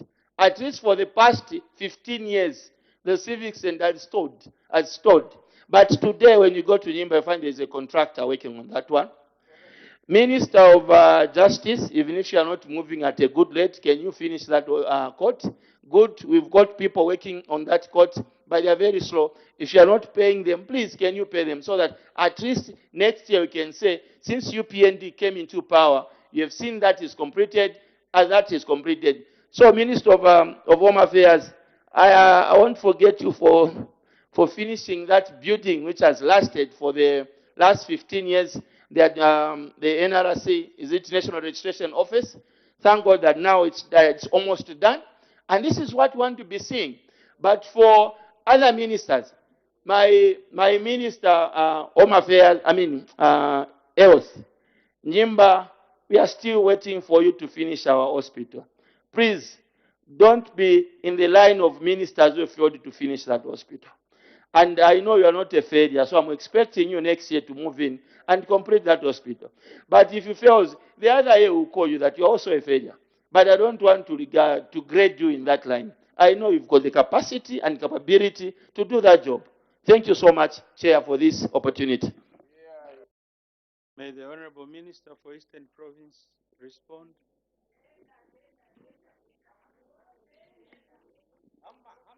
Thank you very much, Mr. Chairperson. Let me first of all sincerely appreciate the debaters that have debated Head 95. Let me appreciate the debaters that have ably debated Head 95, Eastern Province. Let me also appreciate the honorable members of honorable members for Eastern Province that have not debated. I know each province was given 3 members to debate. I know most of these issues that other members have raised, they concern all of you. They are cross-cutting issues that has been raised. Let me appreciate my dear brother, Honorable Nyambose for Chasefu, for debating Eastern Province very passionately and the pertinent issues, my brother, you have raised. Let me also appreciate Engineer Jonathan Daka for his debate. He's very passionate about Chadiza, which was neglected by the previous regime. Let me also appreciate Honorable Menyani Zulu, MP for Nyimba, for your debate. Mr. Chairman, allow me to come to the response of the debates that the honorable members raised. The honorable member for Chasefu talked about the issue of agriculture. Indeed, Eastern Province is a food basket. And honestly, your humble request, I'm aware this good government, the New Dawn government, has responded to the increasing of packs through the credit window. So those that are not covered under the FISIP, they can get their fertilizer through the credit window. May I urge all the members of parliament from Eastern Province to sensitize our communities, our people, the people that we represent here, that this credit window is real.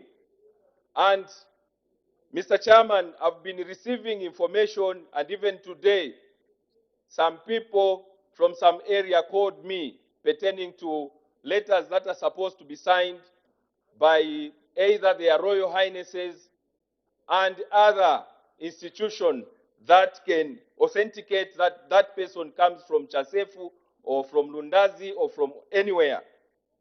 I urge you, members of parliament, to tell our members of the community as they apply for fertilizer through the credit window that even the head teachers of the schools can also sign those letters for them, because there's a rumor that people are charging, there are other leaders that are charging these same farmers. Honorable Nyambose also raised the issue of electricity in the province. I am happy to indicate that in Ilundazi, as we are speaking, the substation is under construction. I do believe that we have relied much for the past 7 years under the rule of the PF. We were relying on Malawi. Now the good government has come on board, and we are doing everything possible that Eastern Province must have adequate electricity in the area. The other issues that you have raised, Honorable Nyambose, are issues to do with the CDF. Indeed, CDF is the flagship of development in our area. I can rest assure you, in Eastern Province, it was something else. We were badly neglected by the previous government. But today, you would see honorable members crying foul. If you go, as a minister, I go to commission these projects under CDF, they will cry that, why are you doing commissioning without us members of parliament? So things are happening now under the New Dawn government. The pupils can now sit on the desks. We have seen learning spaces being constructed by this New Dawn government through the CDF. There are many more things that we are seeing. We have seen nearly every council procuring earth-moving equipment. We cannot go on relying on central government to do even a 1 kilometer road. It's not practical. So this is the more reason why this government introduced CDF, that it can help in those small challenges as we wait for central government to do major roads. Indeed, the Honorable Minister raised the issue of the university in Eastern Province.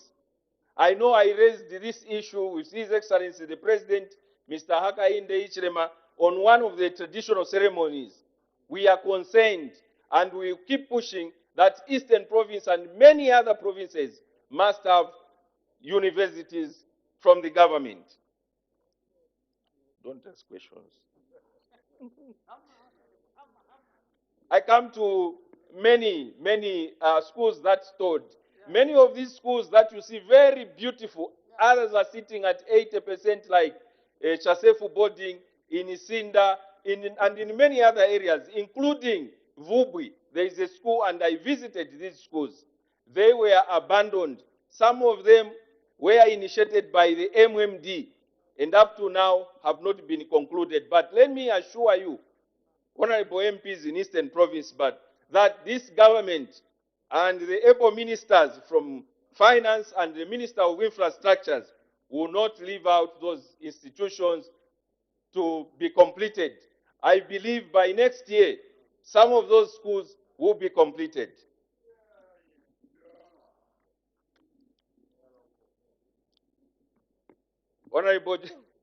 Honorable Jonathan Daka also raised the issues. I'm happy to note and say that Chipata Chadiza Road this time around, which was used as a bet to elections, because what used to happen in Chadiza, when it is time for elections, you could see machines going on site, and just after voting, those machines disappeared in thin air. I'm here to mention that Chipata Chadiza Road has been taken care of now under the 2024 budget. So, Honorable Daka, your road will be attended to, including the Chipata Lundazi Road is under the 2024 budget. It will be taken care of. The Chipata Mfue road, that the issue he raised, actually that is my road which I use as I go to my constituency. Of course, that is a stopgap measure that the RDA is doing. We can't leave it in that state where it is. But we are trying our level best as a government through the Minister of Infrastructure that possibly, if we can look around for resources, that entire road has to be redone. It has to be redone. It is a very economical road. That is where tourism is. I know Honorable Sikumba knows what is happening. And South Wangwa is the most, is the well-stocked national park actually in Africa, not only here in Zambia. So that road needs very urgent attention, Mr. Chairman. Communication towers, I know I have been talking to Honorable Tati over these communication towers, and he has assured me that come 2024, all those areas that we have submitted to him, our able Minister of Communication is going to make sure that these towers, especially in Chadiza, even in my constituency, we have the same problem, but we have been assured by this ministry that these towers will be erected in those areas. I also come to, as I conclude, I come to Honorable Menyani Zulu, who raised a lot of issues concerning other ministers like technology. He raised an issue, the Minister of Justice, and he also talked about the hospitals lacking of equipment. I know I've been in touch with Honorable Masebo, Minister of Health. We've been talking about these district hospitals that are lacking equipment, and she's our able and hardworking Minister in Health. I'm assured that these hospitals will be equipped in the year 2024. Mr. Chairman, I think a lot of things that has been said here, I've made some responses. Don't worry about time. I also want to assure the honorable member from Chama, Honorable Mtaya Chalo, There are so many issues that he has been crying to me, especially the road, the Chama Matumbo road, even the road from Lundazi to Chama. I know he's aware that this government, as we are speaking, it's upgrading the road at least to a motorable state, unlike the way it was from Lundazi to Chama. With these few remarks, Mr. Chairman, I submit on behalf of the wise people of Eastern Province. I thank you. Thank you. The acting leader of government business to wind up. Thank you, Mr. Chairman, for allowing me this opportunity to wind up the votes pertaining to all the provinces of the Republic of Zambia. Mr. Speaker, Mr. Chairman, sir, I appreciate all the issues that have been raised by 30 honorable members of parliament representing the respective provinces. I would like to assure you, honorable colleagues, that the government of President Hakainde Hichilema will address pertinent issues that have been raised, obviously taking into account the financial constraints we are facing currently. Mr. Speaker, I'm aware that a number of issues were raised by my colleagues as they were debating, and I would like to make some few comments pertaining to some of the issues that were raised by my colleagues, the honorable members of parliament. I would like to start with the issues that were raised by the honorable member of parliament for Pambashe, Honorable Stotela. Although he's in the house, he made an allegation that this government has cancelled a number of contracts, not a number, all contracts, according to him, in Luapula province. I would like to state, without any fear of contradiction, that we have not cancelled all contracts in Luapula province. Of course, certain contracts were cancelled in Luapula province, just like any other province, taking into account financial constraints in certain situations, and in a number of situations, contracts were dubiously awarded. And those who were given contracts were supplying air. They were not providing the requisite services to the people of those respective areas, hence the cancellation. He also made an allegation that we cancelled the intended convention center in Zambia. That convention center has not been cancelled per se. All what has been done was to put it in abeyance to ensure that a detailed report is given to the institution. There was no actuarial report when a contract was given to construct the convention center. You are aware that the funds were supposed to come from the Workmen's Compensation Control Board. We cannot, without any actuarial report being done, to undertake such a venture, because the rights of the workers in the country will be affected. Once a detailed report is submitted, and if it's satisfactory, we'll reactualize that particular convention center in Zambia.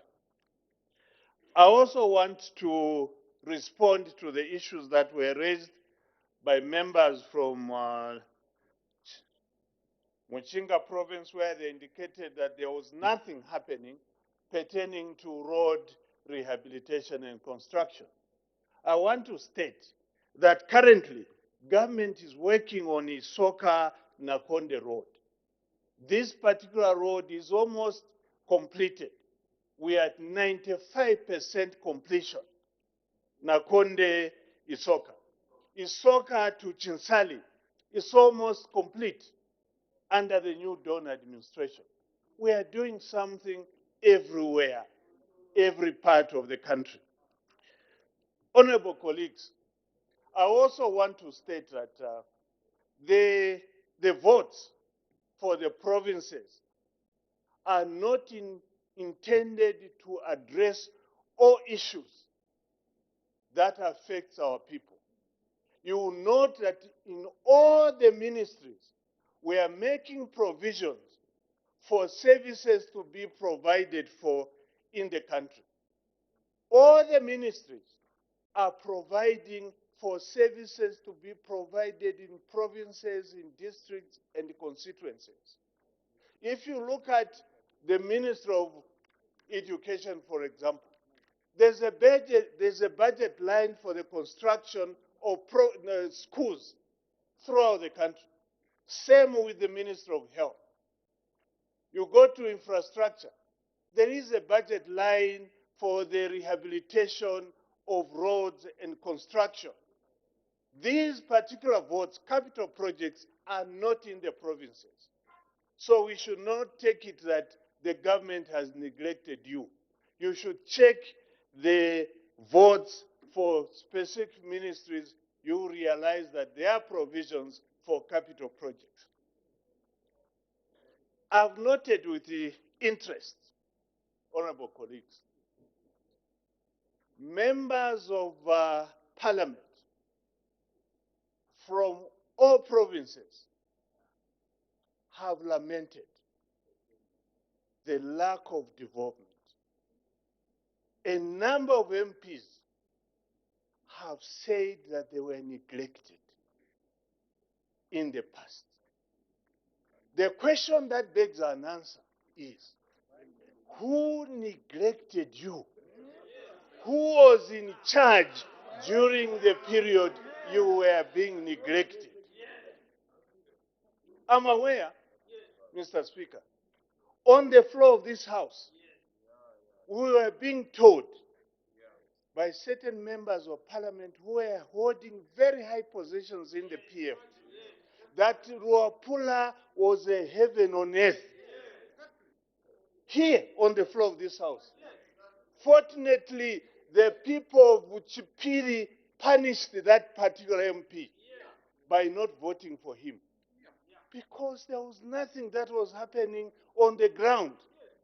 You go to Ruapula, Mr. Speaker, it's like any other province, there is no development. The Eastern Province, Eastern Province, Mr. Speaker, is one of the most neglected provinces in this country. There is no road that is worth mentioning that was done during the reign of PF in Eastern Province. There is no project that people can be proud of in Eastern Province, apart from a hospital in Petauke. That is what transpired. And I'm agreeing with members of parliament, what they have been saying. It's not me. And I agree with the people and the MPs. And I would like to adopt the views of our women who are very prudent in management. They will tell you that if your husband is abusive, dump him and never go back to that husband. And I'm appealing to the people of Zambia that don't go back to somebody who abused you, who neglected you. What would be the point? Unless again you want to continue to be neglected. You want again to be abused. I have no doubt in my mind that the people of Eastern Province, arising from the comments, they will never go back to suffering. They will never go back to neglect. The same arises in every province. It's not me who has spoken. I just listened, and I'm agreeing with you. You are the one who have said you are neglected. You should never go back to neglect and abuse. With those few remarks, I would like to thank my colleagues who are agreeing with us that they should support this budget so that there will be no longer any neglect and that they will no longer be abused. I thank you, Mr. Chairman. Thank you, Honorable Minister. We now move to individual heads. We'll start with Head 88, Office of the President, Muchinga Province. Head total 103,971,515. Any debate? Any objection?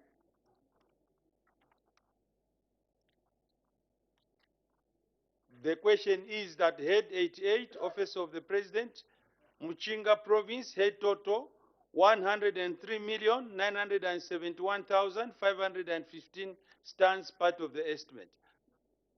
Mr. Kampiongo, again, you after making me read.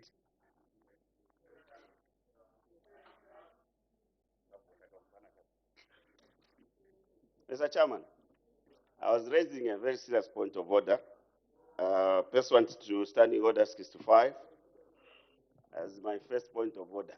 All right. No, Mr. Chairman, the procedure of this August House, as we are considering budget estimates, is very clear.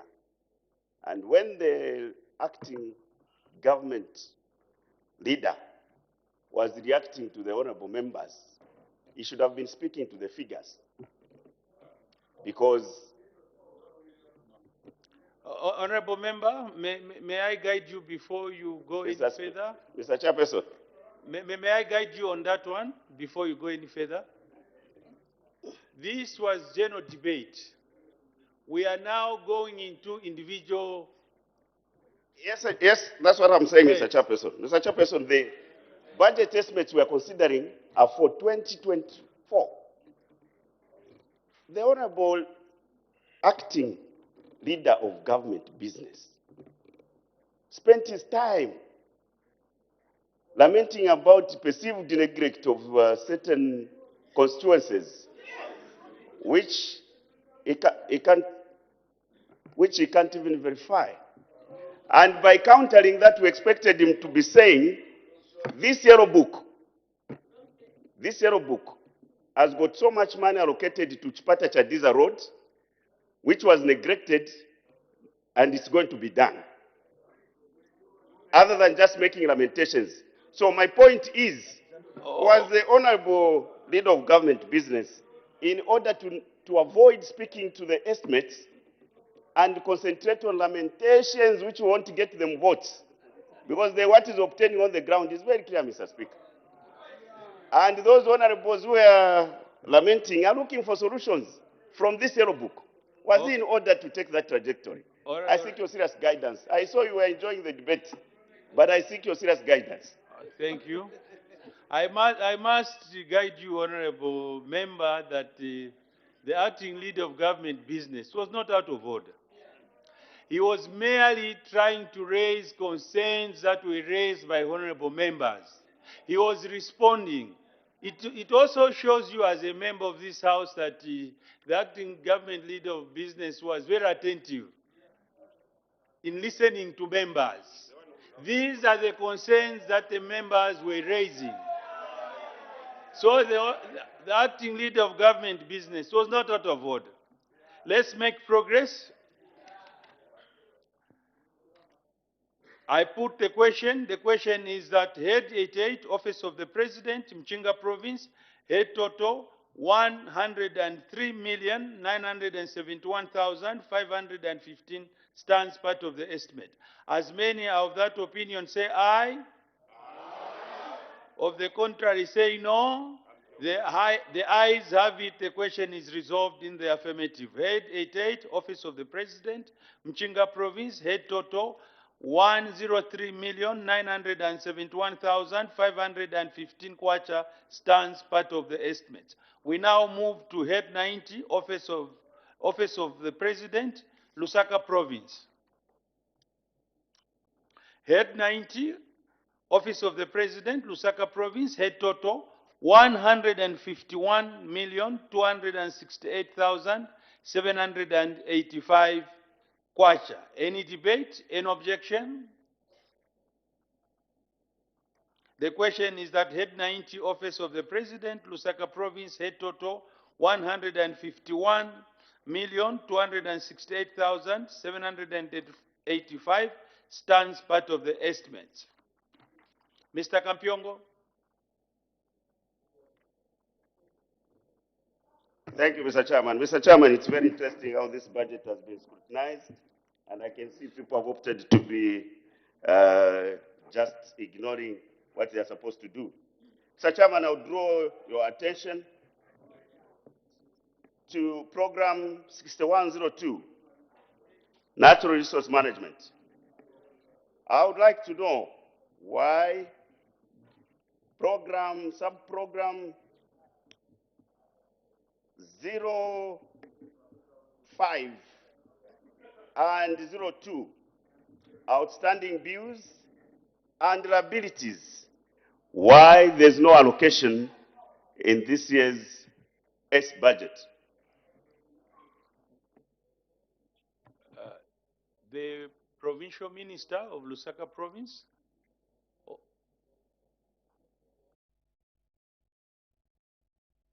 I didn't hear the page, Mr. Chairman. The page of the yellow book. May you repeat, Honorable Member? I thought so, because I've seen the reserve attitude. Mr. Chairman, I draw the attention of the provincial minister to Program 6102, Natural Resource Management. How many chairpersons do we have, Mr. Chairperson? Honorable Member, you should start with the page. Page so, and then you indicate. On page 743 of the Yellow Book. 743. Program 6102. Sub-program 05 and 01. Outstanding bills and liabilities. These two budget lines have remained without any allocation. Can we get the clarification? The provincial minister for Lusaka Province.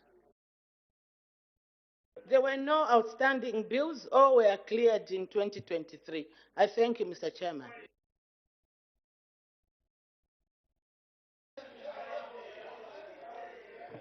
I put the question. The question is at head 90, Office of the President, Lusaka Province, head total 151,268,785 stands part of the estimate.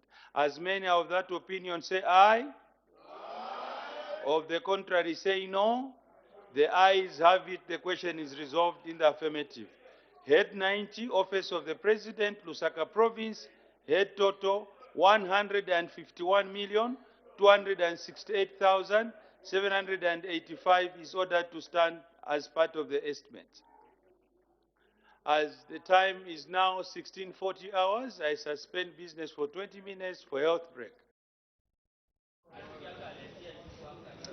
Good afternoon. Thank you for still being with us here on Parliament Television. Remember, business started at 09 hours and will only adjourn when business on the order paper is completed. And the House currently looking at total head totals for provincial heads, and the House has since resolved into Committee of Supply to consider estimates of revenue and expenditure. And so far, the head 88 monies that has been allocated to head 88, that's Muchinga Province, for next year, 2024, is 103,971,515 kwacha. Head 90, which is the Lusaka Province, so the total budgetary allocation towards this particular head is 151 million 268,785 kwacha. So this was agreed to stand as part of the estimates. All right, and head totals will continue being considered after the break, and after the break we'll also be considering head 99, that's the constitutional and statutory expenditure. Just now we take a break. Stay tuned.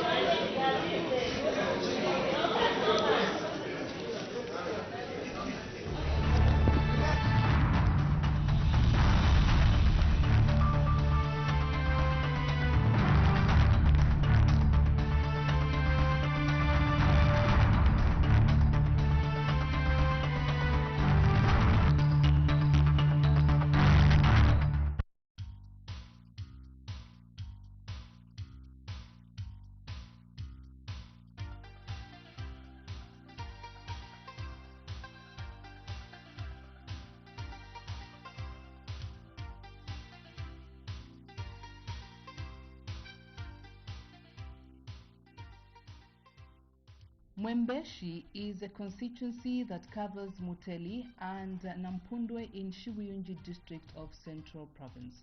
The distance between Lusaka and Mwembeshi is 45.3 kilometers. Mining and farming are some of the major economic activities in this constituency.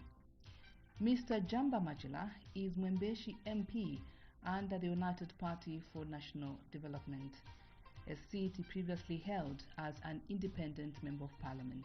He runs us through the members of parliament that have served before him. Jonas Shimonde. From Jonas Shimonde we come to his young brother David Shimonde, which one is older? Yes, David Shimonde. From there we come to Edward Kasoko. From Edward Kasoko we come to Mr. Milambo and then myself. Mr. Majula now gives a general overview of Mwembeshi constituency. Mwembeshi constituency is a little constituency. It has been tossing from central Lusaka, central province or Lusaka province. Now we are in central province. We are actually on the tail end of the southeast of the central province. Now if you are to go to Mwembeshi constituency, you go west as you are going to Mongu. You pass through the constituency Chilanga, you cross Chilanga, you enter into Katuba, then you are in Mwembeshi constituency. But if you are going to use from, as you go 22 kilometers away from the town center along Mumbwa Road, you turn going on your left, you 8 kilometers, you are in Mwembeshi. So it takes us 44 kilometers to be in Mwembeshi constituency. The distance of Lusaka Kafue, Lusaka Mwembeshi is the same distance. So we actually have got 10 wards. It goes up to Nangoma. Then the road, the inside road is a gravel road, which covers 3/4 of the wards. We don't have a hospital, a district hospital. So when we're talking about Mwembeshi, we are talking about Shibuyunji. Shibuyunji is a district. The same district is the same boundary of the constituency. So in this district, which is a constituency, we don't have a district hospital. We basically don't have any boarding school. Boarding school, like when you say Mumba boarding school or Chongwe boarding school, or say these boarding schools in districts, we don't have one like that. Of course, we are endowed with natural resources. We are actually in the GMA of the Kafue National Park by the floodplains of the Kafue River. We are also endowed with a lot of minerals. We can talk about copper, you can talk of pyrite, you can talk of iron ore, and some traces of gold are there. Then other natural resources, the land itself for farming, because there's a lot of land for farming where we have got people who are doing cane, sugar, and also just growing maize. We also have pastoral lands, because these people, as the constituency is called Mwembehi, meaning Kachema, meaning people who are cattle keepers. So you have got the floodplains where have got a lot of cattle. So on the other side is the other side, Mazabuka and Magoye, where I've got the floodplains. The other side is where Mwembeji is, we've got the floodplains. So this is where how it is situated. Of course, the town, the hubs, the centers of hub where economical activities are happening so much is Nampundo area, where the mines is Nampundo mine for KCM. There's a lot of huge numbers of people residing there because the sugar company and the mining area is one central area. But the rest of the area has got a lot of these peasant farmers who are just growing maize and cotton and all that things. Mwembeshi constituency faces many challenges such as limited schools, poor road infrastructure, as the Mwembeshi lawmaker explains. One of the biggest challenges we have got in agriculture is that the land which people are now doing the agriculture is not titled. These are traditional lands and they are doing traditional farming. So we find that one, in terms of the input, trying to produce according to the land hectareage, the output is too low. Why? These are just peasant farmers. So in agriculture terms, we find one, the people don't have the capacity in terms of the monies to buy the agricultural utilities which they are going to use. They are still using hoes, they don't have tractors, they want to farm inputs like fertilizer, they have got problems into that. So the agriculture sector in terms of crop is actually hindered with no inputs and a lot of problems in how to do those things. The same agriculture, we can go to livestock. We don't have enough deep tanks. We don't have enough deep tanks. You find that a lot of people have got animals, but they're still keeping animals the traditional way. You find someone has got 10 animals this year, 10 years down the line, you still have got 10 animals. The breeding center, we have got a breeding center in Kawama. That breeding center has got no effect to the people who are living around. You find these people, they don't know that animals are supposed to breed annually. Every year have got a dropping, every year have got they don't know that. So we have got a challenge in these things in trying to educate the people how we can harness these wetlands which are able to produce huge tonnages of meat and which you can sell into the European market. Let me come to the challenges of health. You will not one thing that we don't have a hospital. Our referral point is Lev Manawasa or the UTH. If there is any complication, let's say a mother is giving birth and there's a complication, they have to move that person, you can imagine, on a gravel road, 22 kilometers, 34 kilometers, sometimes as far as 40 kilometers on gravel road, rushing coming to Levy Hospital or going to the UTH. That is a very big challenge. Though now we are trying to build a lot of these clinics around, dotted in each ward, want to have a health post in each ward, health post. But the major thing which you are looking at is a district hospital, which we need to build at an area called Jimbotela. Let me come to the mining activities. You will note that even when there are traces of gold, people don't know how to get these licenses. The mining industry, the one big mine like Nampundo mine for KSM, the way the mines used to run, it has actually dilapidated. These people are using people on casual labor, these casual labor matters where people are employed, they don't have even a pension. Whenever you want to, everything has just collapsed. There's a problem with the mining industry. There's another mine which is opening on the eastern side for universal mining for Trade Kings. This one is because of somehow the road network where they're supposed to transport their finished material from the mine to Kafue. It's also a problem, and up to now it's not fully operationalized. We are thinking that if this mine is going to open and start working, KCM realign their working culture, we see that there's a lot of mining activities, then we are going to have a good program.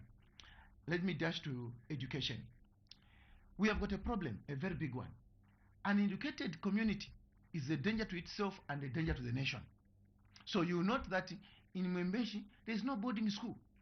Many children, let's say the girl child, they move from their communities, they go and squat in the compounds, like Nampundo area, they squat in the community. These are living alone as though they are adults, going into to attend school. And then in the wrong land, you find these children are becoming pregnant. Because how do they survive? Where do they get the foods? The people who are sponsoring them into these secondary schools, they are peasant farmers who don't have a lot of money. And people take advantage on these girls because they want to eat, they want to dress. How do they concentrate at school? You find that there is a lot of effects. There's high pregnancy, early marriages, and also escalation of diseases, because these children are not actually staying in a boarding school. They're just in boarding houses where they're just renting on their own. So these are some of the challenges we are having. Mr. Machila now runs us through his developmental agenda for Mwembeshi constituency. First and foremost, the road infrastructure. That one is the biggest priority, number one, which I am working on. And I'm hopeful that come next year and this budget, we're going to actually upgrade that one to between a standard, and then everything is going to happen. The second one, developmental agenda, is we want to build a secondary school. The Good Neighbor have helped us in Mugulaigwa. They are building a boarding school there. We want to put our hands together with them. Using the CDF money, we envisage to spend about 12 million in building boarding houses at Mugulaigwa Secondary School. So if we can put boarding houses there, which can cater about 1,200 boys and also 1,200 girls, that boarding school is going to be a state of the art in the country. Not only that one, we are coming to Shivyunji because the constituency is divided into two, the western part and the eastern part. On the western part, we are looking at Mukulaigwa to build the boarding schools, the boarding houses there, so that the school can actually accommodate the numbers which I've said. The same with at Shivyunji. The World Bank is giving us a secondary school there. We are starting, they have already started building it. The other critical issue which we are trying to target is to do a district hospital. I'm not talking about a mini hospital. We're talking about a district hospital at Chimbotela. If we build this next year, we build these boarding houses, assuming that all the ones are going to agree to what we are trying to sell them, because this is a sold idea, because according to CDF, the idea is supposed to come from the grassroots coming up.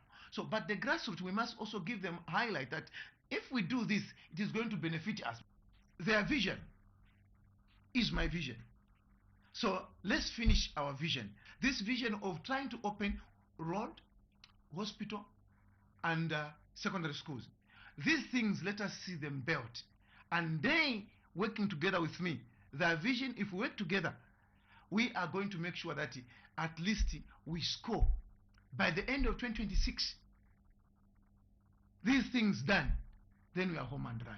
We want to live a better Mwembeshi than ever before. Ms. Masiliso Muyangwa is Administrative Assistant for Mwembeshi constituency. She now talks about her role and implores on the Mwembeshi constituents to make use of the constituency office.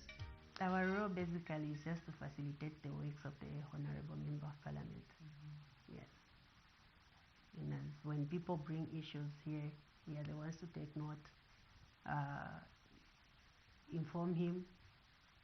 Any feedback, we get the feedback, give it to the people, and it helps the MP as well in his debates. Whatever issues are brought, we tell him if he's not in the office.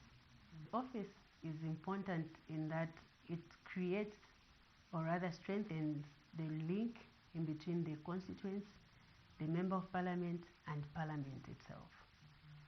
So generally it helps out in strengthening that link. It bridges the link in between the constituents and the Parliament. But the people, at least they know to say when they come here what kind of services they'll get from here. Yes, so it's not bad. The people of Mwembeshi, though we also need to do a bit of some sensitization here and there, but the people know what they're supposed to do, how to use the office. We've done a bit of sensitization in the past. Yes. The constituents office helps to bridge the gap between the area Member of Parliament and constituents, hence fostering development in the area.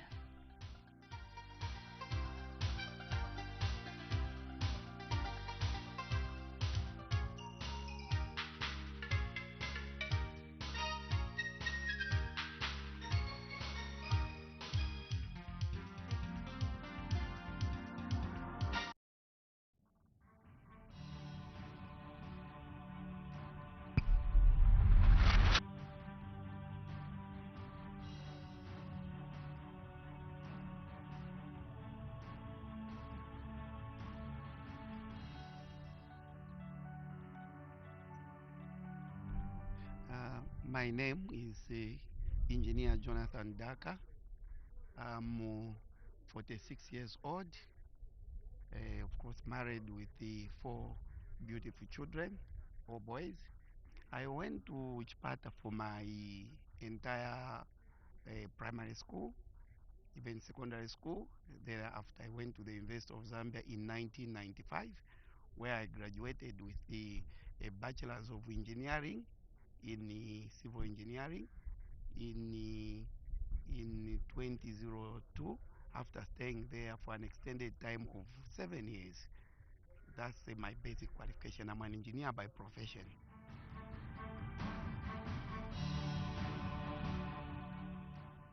My constituency is located on the southeast part of Zambia, bordering with Mozambique.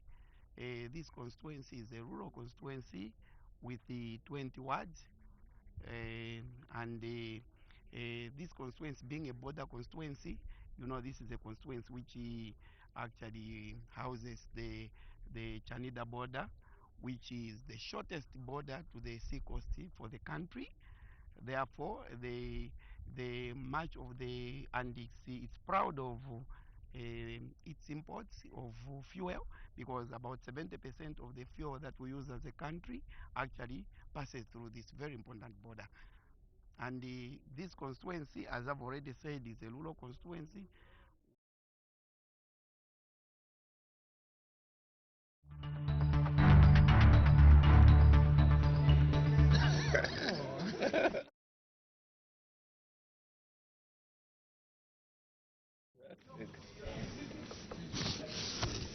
Thank you for still being with us on Parliament Television. As the House has currently resolved into Committee of Supply to consider estimates of revenue and expenditure, including capital and constitutional and statutory expenditure. So provincial heads have been considered. These include Copper Belt Province, Western Province, Eastern Province, Wapula Province, Northwestern Province, Southern Province, Muchinga Province, and Lusaka Province, just to mention but a few. So head Lusaka Province, the total budgetary allocation is 151 million kwacha, 151 million 268,785 kwacha. It has been agreed to stand part of the estimates. The other head is head 88, which is Muchinga Province, and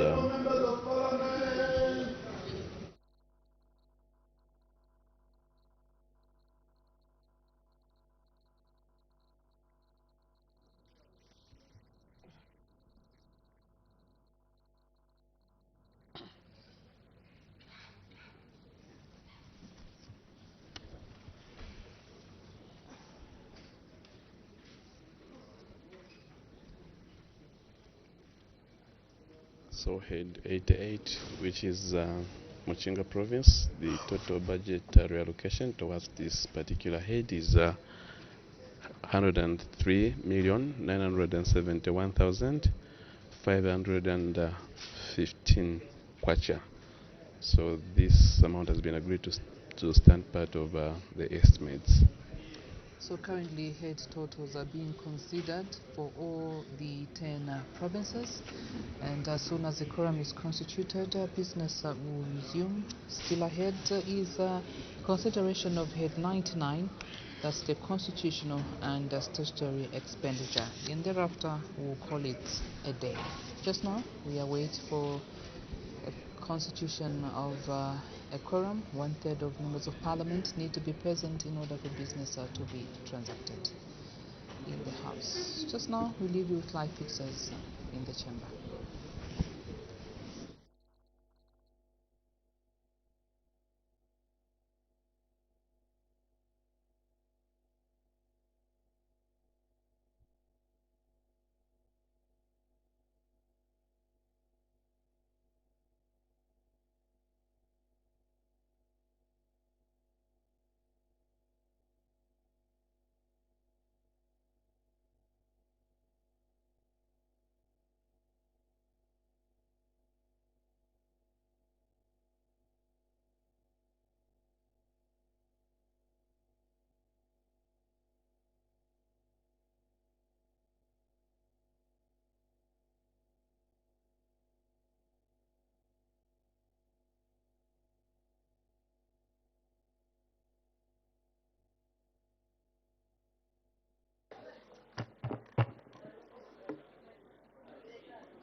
Order.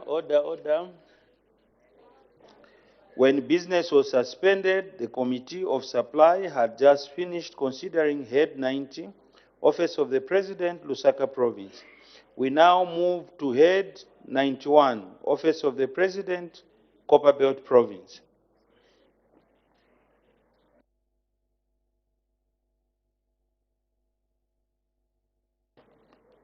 Head 91, Office of the President, Copperbelt Province. Head total, 130,033,228. Any debate, any objection? I see none. I put a question. The question is that Head 91, Office of the President, Copperbelt Province, head total 130,033,228 stands part of the estimate. As many of that opinion say aye. Of the contrary say no. The ayes have it.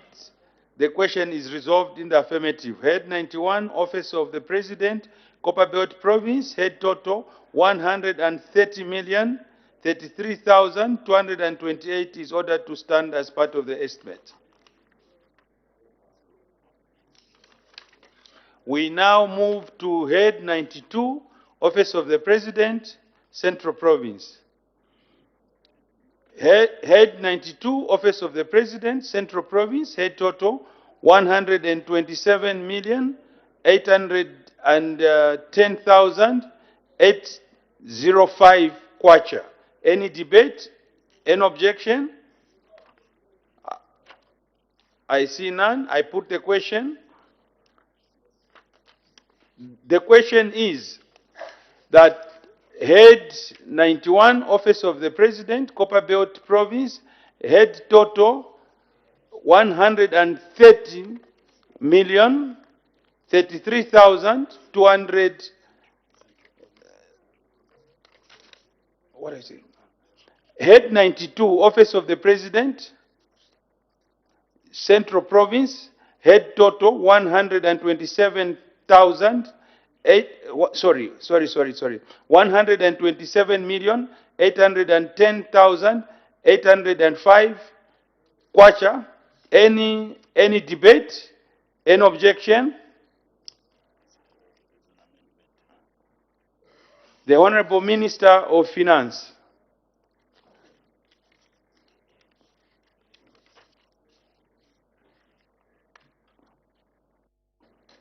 Thank you, Mr. Chairman. Head 92, Provincial Administration, Central Province, on page 781, Table 5, Program Budget Allocation by Sub-Program. Under Program 6103, Economic Development, Sub-Program 507, Public Infrastructure Maintenance, by deletion of the amount 4,001,916. Can I just read the number? 4,001,916, and the substitution there for of 1,001,916. And consequently, under Program 6103, Economic Development Sub-Program 509, Public Infrastructure Development, by the deletion of the amounts 135,055 kwacha, and the substitution thereof 3,135,055 kwacha. So at the request of the province, money has been moved from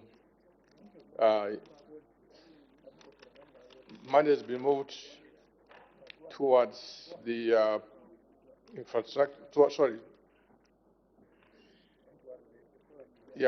towards infrastructure maintenance. Thank you. The question is that Head 92, Office of the President, Central Province, head total 127,810,805 be amended with ways as circulated. Any debate, any objection? Amendment is agreed to. The question is that Head 92, Office of the President, Central Province, head total 127,810,805 as amended stands part of the estimate.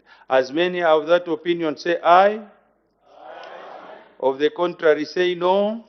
The ayes have it. The question is resolved in the affirmative. Head 92, Office of the President, Central Province, head total 127,810,805 as amended is ordered to stand as part of the estimate. We now move to Head 93, Office of the President, Northern Province. Head 93, Office of the President, Northern Province, head total 121,118,903. Any debate? Any objection? I see none. I put the question. The question is that Head 93, Office of the President, Northern Province, head total 121,118,903 stands part of the estimate. As many of that opinion say aye. Aye. Of the contrary say no. The ayes have it. The question is resolved in the affirmative. Head 93, Office of the President, Northern Province, head total 121,118,903 is ordered to stand as part of the estimate. We now move to Head 94, Office of the President, Western Province, head total 139,211,882. Any debate? Any objection? I see none. I put the question. The question is that Head 94, Office of the President, Western Province, head total 139,211,882 stands part of the estimate. As many of that opinion say aye. Aye. Of the contrary say no. The ayes have it. The question is resolved in the affirmative. Head 94, Office of the President, Western Province, head total 139,211,882 is ordered to stand as part of the estimate. We now move to Head 95, Office of the President, Eastern Province. Head total 131,518,988. Any debate? Any objection? I see none. I put the question. The question is that Head 95, Office of the President, Eastern Province, head total 131,518,988 stands part of the estimate. As many of that opinion say aye. Aye. Of the contrary say no. The ayes have it. The question is resolved in the affirmative. Head 95, Office of the President, Eastern Province, head total 131,518,988 is ordered to stand as part of the estimate. We now move to Head 96, Office of the President, Ruapula Province. Head total 125,413,852. Any debate? Any objection?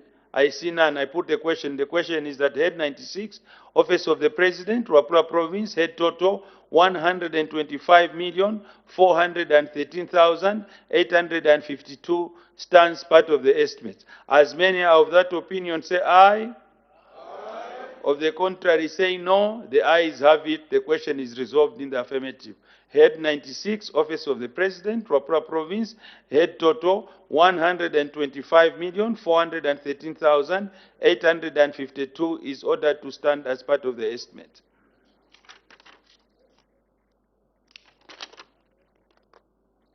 We now move to Head 97, Office of the President, Northwestern Province. Head total 120,917,790. Any debate, any objection? I see none. I put the question. The question is that Head 97, Office of the President, Northwestern Province, head total 120,917,790 stands part of the estimate. As many of that opinion say aye. Of the contrary say no. The ayes have it. The question is resolved in the affirmative. Head 97, Office of the President, Northwestern Province, head total 120,917,790 is ordered to stand as part of the estimate. We now move to Head 98, Office of the President, Southern Province, head total 137,321,294 kwacha. Any debate, any objection? I see none. I put a question. The question is that Head 98, Office of the President, Southern Province, head total 137,321,294 kwacha stands part of the estimate. As many of that opinion say aye. Of the contrary say no. The ayes have it. The question is resolved in the affirmative. Head 98, Office of the President, Southern Province, head total 137,321,294 kwacha is ordered to stand as part of the estimate.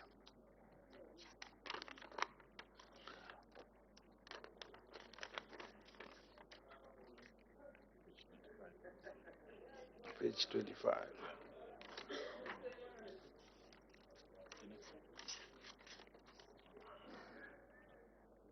We now move to Head 99, Constitutional and Statutory Expenditure, Ministry of Finance and National Planning.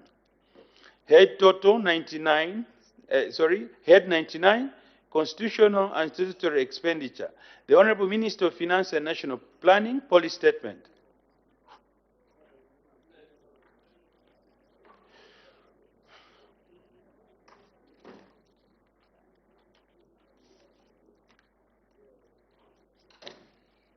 Thank you very much, Mr. Chairman. Allow me to start by thanking you for the opportunity to present the policy statement on the 2024 estimates of expenditure for the Ministry of Finance and National Planning, Head 99, Constitutional and Statutory Expenditure. One of the mandates of the Ministry of Finance and National Planning is effective resource mobilization and allocation of resources to foster sustainable economic growth and development. In this vein, the government of Zambia does borrow funds both domestically and externally as part of its resource mobilization efforts. These funds, once borrowed, require payment to be made in terms of interest and principal amounts. As such, Head 99, Constitutional and Statutory Expenditure, is dedicated for payment of all debt obligations of the Republic, which constitutes both external and domestic debt. Further, as stipulated in the Constitution of Zambia, these payments of debt are a charge on the consolidated fund. In addition to debt payments, Head 99 also accommodates centralized provisions for yet to be allocated expenditure items such as contingency, recruitments, public service pay policy, and the related emoluments. Chairperson, in 2023, Head 99 was allocated a total of 55 billion. Of this amount, 18 billion was allocated to external debt obligations for principal, interest, and other debt-related charges, pending the conclusion of the restructuring exercise. A total of 30.5 billion was allocated for domestic debt service, interest payments of which 21.9 billion was for interest payments on government bonds, almost 8 billion for interest payment on treasury bills, and 624 million for payment of debt obligations to commercial banks. As of 30th November 2023, Interest payments on government bonds and treasury bills have been paid in the sum of 19.8 billion and 5.8 billion respectively, while debt obligations to commercial banks have been paid in the sum of 651.3 billion. Chairperson, 300 million was set aside for the contingency votes under this head to cover unforeseen and unavoidable expenditures. To this effect, among items covered under this vote include emergency response operations, release to DMMU, to the policing of by-elections in Pososhi, Serenge, and Chilabombe, for emergency works at Chunga Landfill in Lusaka, and support for the Economic and Financial Crimes Court. 3.8 billion was set aside for payroll considerations such as the recruitment of the public service workers, including teachers, health personnel, and others. With regard to the undertaking in the 2023 national budget, I wish to indicate that we have remained within the ambits of the allocations approved by Parliament. Going forward, I want to repeat my government's commitment to continue managing the country's debt prudently and sustainably by ensuring that Zambia remains current on its debt obligations, subject to our debt restructuring process, and that all future borrowing is considered in line with our debt sustainability framework. Further, as a government, we will continue to adhere to oversight by the honorable members of this House in line with the provisions of the Public Debt Management Act. Chairperson, we will continue with the established practice of keeping Zambian citizens and other stakeholders informed on the debt management issues. This includes publication of strategic debt-related documents, such as the debt sustainability analysis and others. In the 2024 budget, a total of 44.7 billion has been budgeted for under Head 99. Similarly, the main categories under this head are external debt service, domestic debt service, contingency, centralized recruitment, public service pay policy, and other payroll-related considerations. In this regard, a total of 6 billion has been allocated to external debt service for principal loan repayments and interest, and other debt-related charges to external creditors. The 2024 allocation to external debt service has decreased by 67% from 2023 because of the efforts undertaken to restructure Zambia's debt portfolio, coupled with continued implementation of a debt service standstill. A total of 32.9 billion has been allocated to domestic debt service sub-program to cover interest costs on treasury bills, government bonds, and other domestic financial institutions. The 2024 allocation to domestic debt service has increased by 7.78% in line with the annual borrowing plan. Chairperson, the centralized recruitment has been allocated 856 million to facilitate the recruitment of approximately 10,400 frontline personnel across the civil service, with priority given to the education and health sectors. These recruitments, Chairperson, are critical to improving public service delivery. Further, a provision of 4.4 billion has been set aside to cover the other payroll considerations for the public sector, including improvements of public pay. Furthermore, a provision of 150 million has been set aside to cover other emoluments. Chairperson, finally, 389.5 million has been allocated to the contingency vote to cover for any unforeseen circumstances. As I indicated in my 2024 budget speech, as part of our debt management strategy, government remains committed to contracting only concessional loans in our efforts to attain debt sustainability. Further, with the IMF-supported program going well, Zambia continues to engage its creditors to conclude the debt restructuring program. In addition, the success of debt restructuring process will see the creation of much-needed fiscal space required to actualize our development outcomes as set out in the 8th National Development Plan.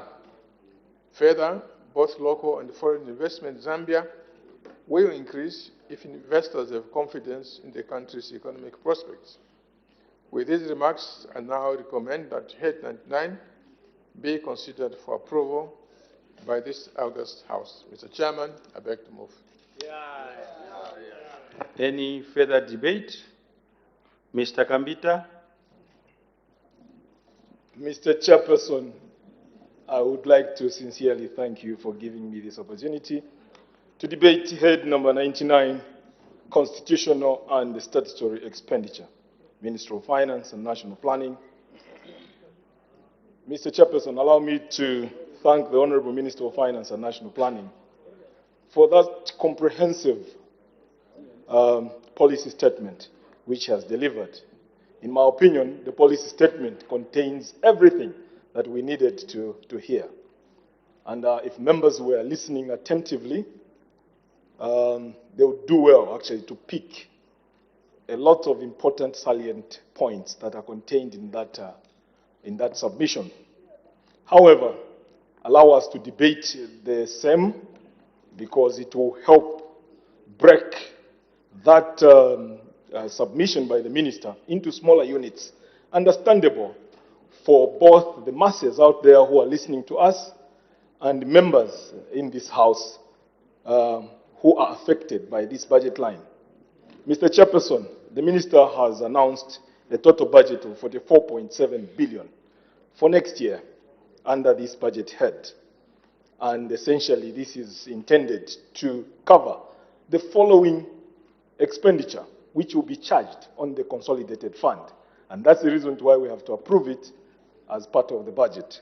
External and domestic debt servicing, which includes the principal amounts and the finance costs, which in a layman's language is the interest. It will also include contingency. We do have contingencies. There are many times when we have lamented, when we have calamities in our constituencies, and usually maybe the DMMU budget is not sufficient to cover such. It is this vote that actually covers such eventualities. Centralized recruitment. There is a planned move to recruit more public service workers to improve service delivery to the public. And this is where it's going to be financed from. There is also public service pay policy, which actually caters for all those adjustments we make in terms of promotions. You've heard teachers complaining.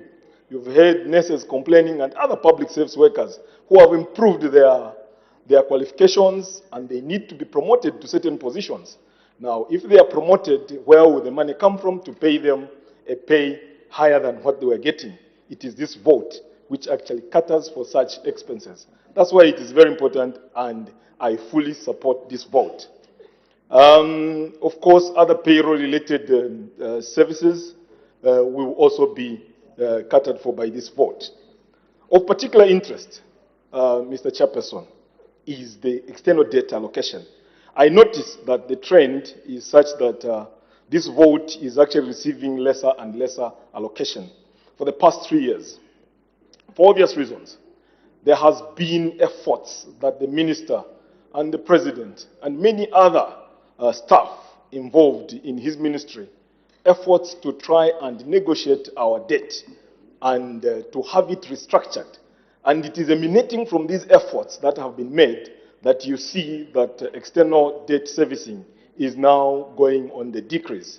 Of course, there is also this, the non-multilateral lenders negotiations, which are still at a standoff until we reach an agreement.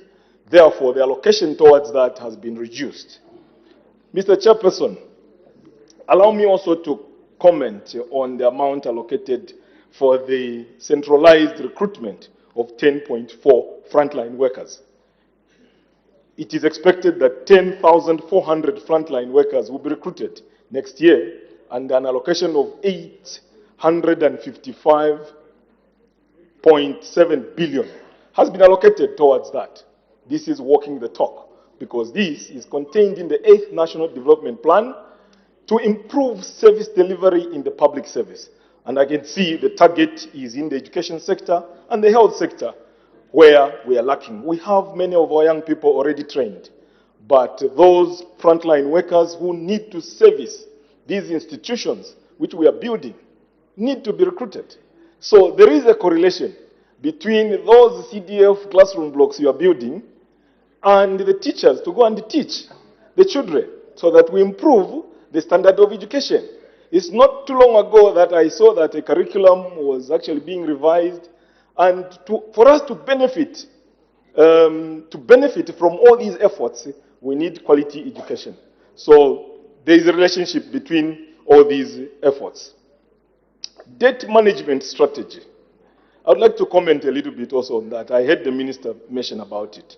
This is also contained in our 8th National Development Plan.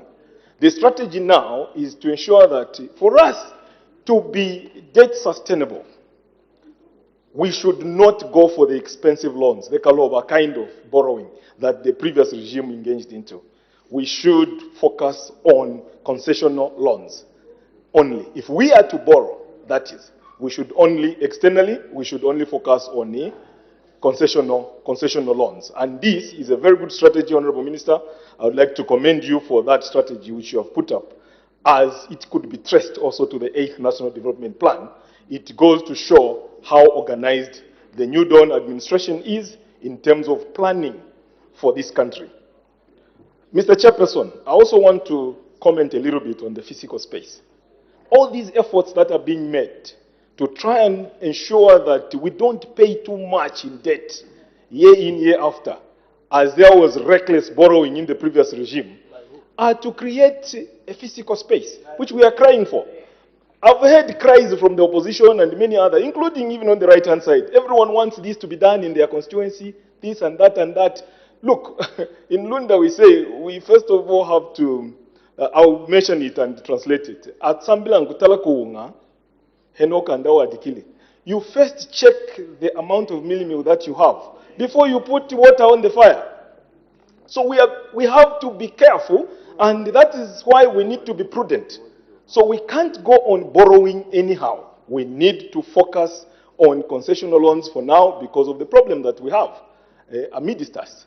So to create that physical space, which will enable us finance each and every thing on our wish list, these efforts have to be made, and we need to embrace them, and we need to support this ministry in achieving that. How are we supporting them?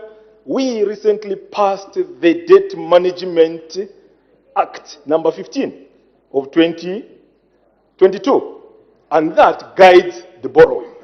Not too long ago, a borrowing plan was brought to this house, which we had an opportunity to scrutinize, and therefore the minister is given the mandate of what he could borrow and what he could not borrow. This is how an organized government operates.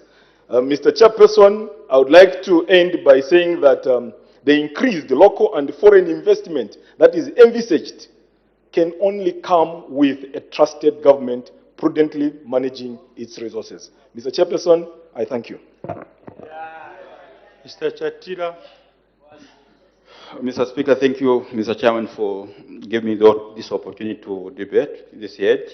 I will not take much of the time, just to indicate our sincere appreciation to the Minister of Finance and National Planning for sticking to his words. Mr. Chairperson, this is the third budget being presented by Dr. Muswarkana, our Minister. And Mr.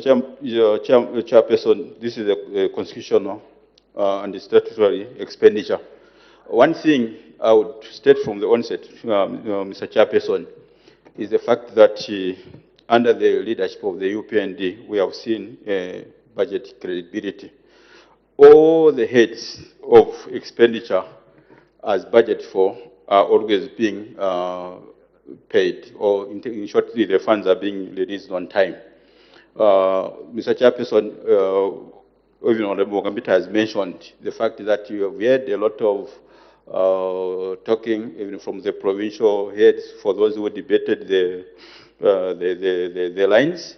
But I must indicate that just giving an example of the CDF, for example, is a constitutional requirement, Mr. Chairperson, that every time these funds are released to the constituencies. Unlike in the past, Mr. Chairperson, we saw whereby you find this is a constitutional requirement for the executive to release funds, but funds were not being released. And now we have seen that, for example, this year, all the monies that which we are supposed to be given under this line for the CDF has been given out. And Mr. Chairperson, we are happy as members of parliament that these funds, Mr. Chairperson, have done a lot of work in our constituencies. We have seen a lot of development issues. Our women, Mr. Chairperson, have had no time to have clean and drinking water. This time around, we have a lot of boreholes in our constituencies, especially for us who are in the rural areas. So this is very important, and I just want to encourage the Honorable Minister of Finance that the funds must be released as and when required. If you go to the ministries, all the ministries, Mr. Chairperson, under the current chair, you'll find that most of the funds have been released 100%. So I wonder, some of the colleagues from the opposition, when you hear they are lamenting that there is nothing which is happening in their constituencies, because these funds, Mr. Chairperson, are going to the districts, are going to the provinces, as allocated. But to see such kind of lamentations to portray as if there is nothing which is happening is very, very sad. So I want to encourage the Minister of Finance that we will support this head for us who are well-meaning. Mr. Chairperson, as you can see from my left, very few of our colleagues from the PF are here, maybe just about 3 or 4. This is an indication that they are not serious with work. Mr. Chairperson, this is one of the climax issues. The budget is a very, very, is a strong point for everyone who is a member of parliament, because this is our takeaway home as we go in terms of development. So if you will see members of parliament from the left are not in the house at this critical moment, then they come and want to paint the UPND black. Mr. Chairperson, they are doing the disservice to their constituencies. A very big disservice, and this must not happen going forward if they are serious to wanting to represent the people who brought them in here. And lastly, Mr. Chairperson, I just wanted to indicate that this budget which we have seen an increment. It has never happened before. Therefore, Honorable Minister of Finance, as this is an expenditure aid, we also expect a lot of support maybe in the areas of those who are tasked with the responsibility of collecting the funds, that is the Zambia Revenue Authority. We need to ensure that they are given all that which they need so that they are able to collect these funds, Mr. Chairperson, so that we are able to spend as required. Mr. Chairperson, having said those few words, allow me again to thank the Minister of Finance and National Planning for the work he's been doing. Thank you, Mr. Chairperson. Finally, Mr. Chairperson, out of this budget, I expect, Mr. Chairperson, roads such as the Monze Chivuna Road, Magoy Chivuna Road to be done. And also, Mr. Chairperson, to ensure that secondary school like Kaumba Secondary School is also completed out of this budget. Mr. Chairperson, I support. Thank you. The Honorable Minister of Finance and National Planning to wind up debate. Mr. Chairman, I want to thank the debaters on this head, namely Honorable Kambita and Honorable Jatila. And I also want to thank the whole House for the overwhelming support on this head. Mr. Chairman, I beg to move. Thank you.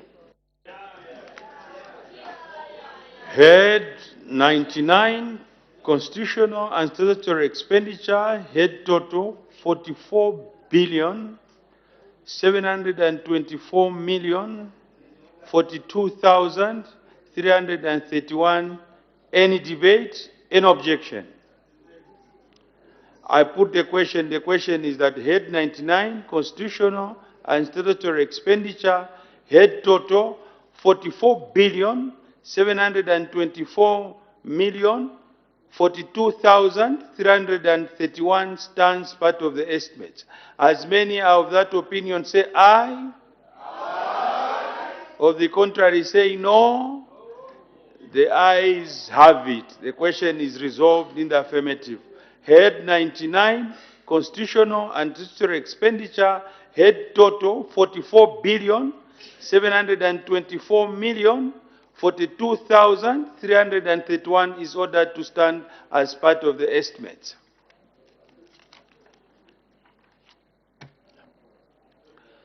The Committee of Supply on the Estimates of Revenue and Expenditure, including capital and constitutional and statutory expenditure for the year 1st January 2024 to 31st December 2024, presented to the National Assembly in September 2023, has gone through all the heads and will report to the House accordingly. I thank you.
Madam Speaker, I have to report to the House that the Committee of Supply has agreed to the estimates of revenue and expenditure, including capital and constitutional and statutory expenditure for the year 1st January 2024 to 31st December 2024 with amendments.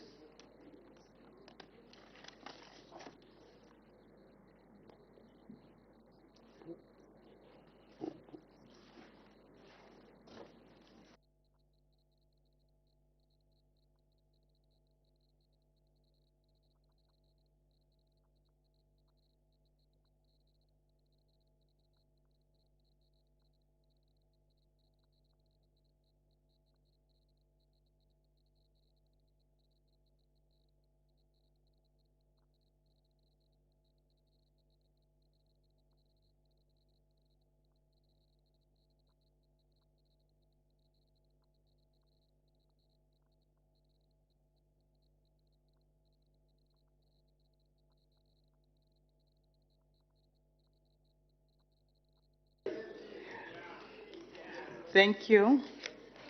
Day for consideration of the report. By leave of the House now, Madam Speaker.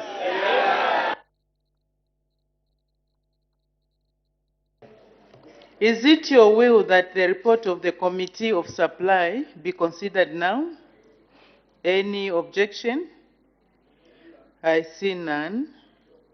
Leave granted. Report to be considered now. The Honorable Minister of Finance and National Planning. Madam Speaker, I beg to move that the report of the Committee of Supply be adopted.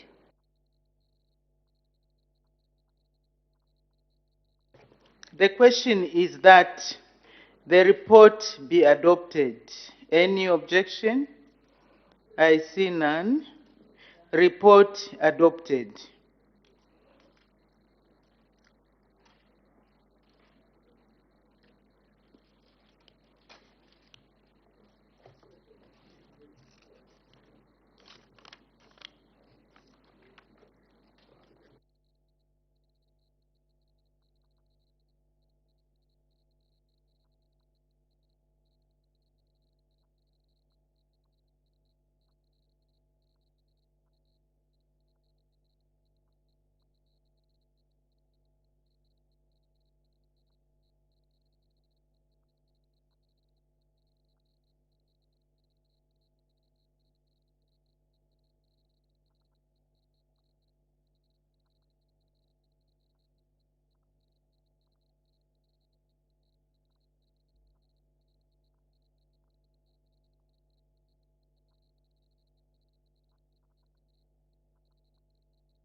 I now appoint the Honorable Minister of Finance and National Planning, a committee of 1, to bring up the necessary appropriation bill in accordance with the estimates of expenditure adopted by the House. The Honorable Minister of Finance and National Planning.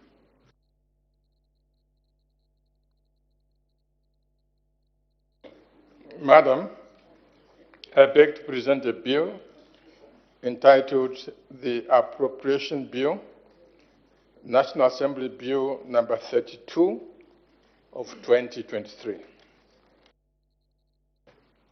Let the bill be read the first time. The Appropriation Bill, National Assembly Bill number 32 of 2023. Day for second reading. Now, Madam Speaker,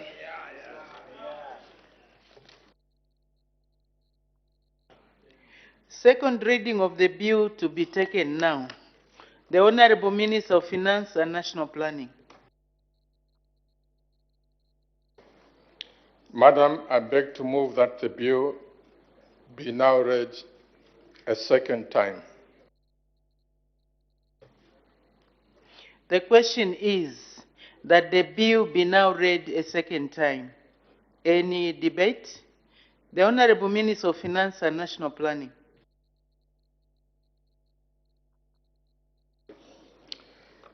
Madam Speaker, the bill before this House is the culmination of the assignment that started with the presentation of the 2024 budget address on Friday, 29 September 2023. Madam, I wish to express my gratitude to you, the chairperson of the committees, Her Honor the Vice President, the leaders of all political groupings, members of Parliament, and management of the House for the role that each has played in reaching to the conclusion of the 2024 budget. Madam, I also wish to thank our cooperating partners whose continued support is making a difference in the lives of Zambians. Madam Speaker, from the time the 2024 budget was laid before this August House, the proposed spending programs, revenues, and financing measures for the 2024 financial year have been debated in this chamber and in the various committees at great length by honorable members. I am deeply grateful and thankful to members for the insightful debates and constructive comments made as they considered the budget proposals. The debates held and comments and suggestions made have added value to the 2024 spending, revenue, and financing proposals. The government will take all these on board as it implements the 2024 budget, as well as in the future budgets, to advance the objective of unlocking the economic potential of our nation. By implementing the spending programs and the revenue measures in 2024 budget, the economy will become more diversified and resilient, jobs and productive income earning opportunities will be created, poverty will be reduced, and the vulnerable will be protected. As I present the 2024 appropriation bill before this House for approval, I remind honorable members that the bill contains the policy direction of the new Dawn government.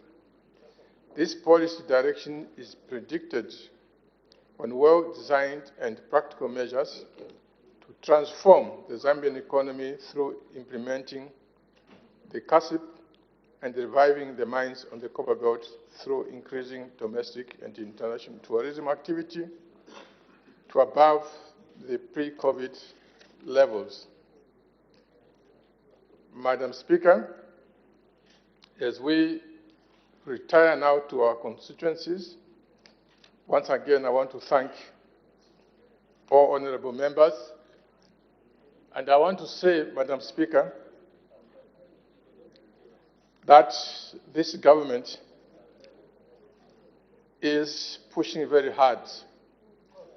You have heard, Madam Speaker, on how colleagues complained about how previous administrations,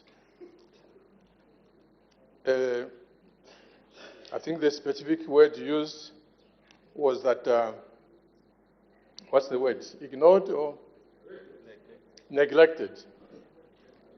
This is what you've been hearing.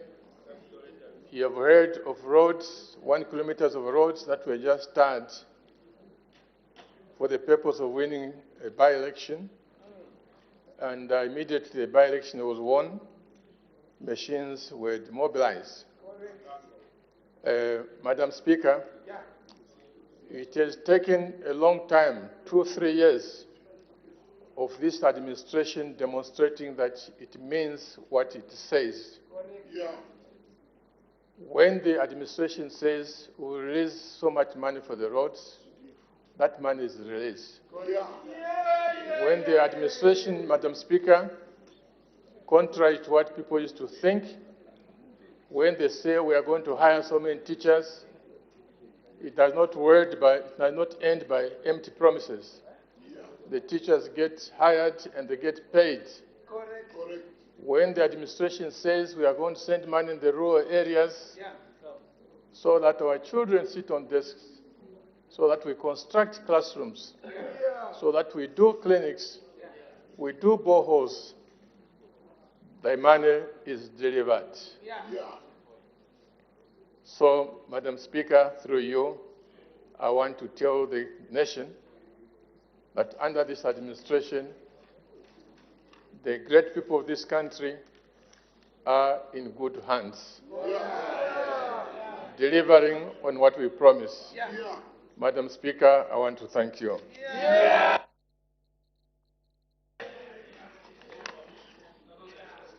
Thank you. Any further debate? Honorable member from Kaika, are you okay? I can see you, maybe you are not feeling well. No. Okay. Okay, thank you. The Honorable Minister of Finance and National Planning, winding up debate. Madam Speaker, I wish to thank the whole House for the overwhelming support. I thank you.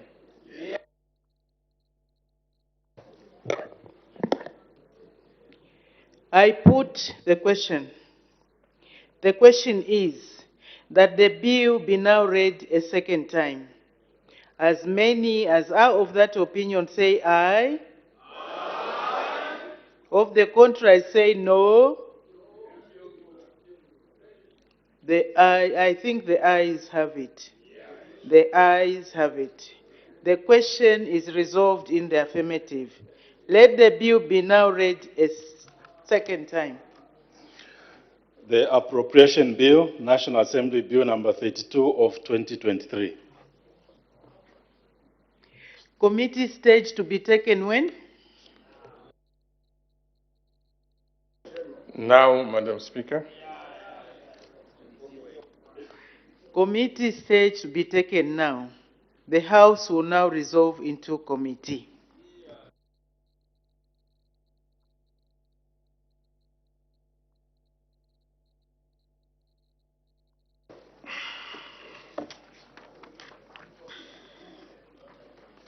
The Appropriation Bill, National Assembly Bill number 32 of 2023. Clause 1, short title. Any debate, any objection?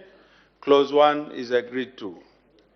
Clause 2, appropriation. Any debate, any objection?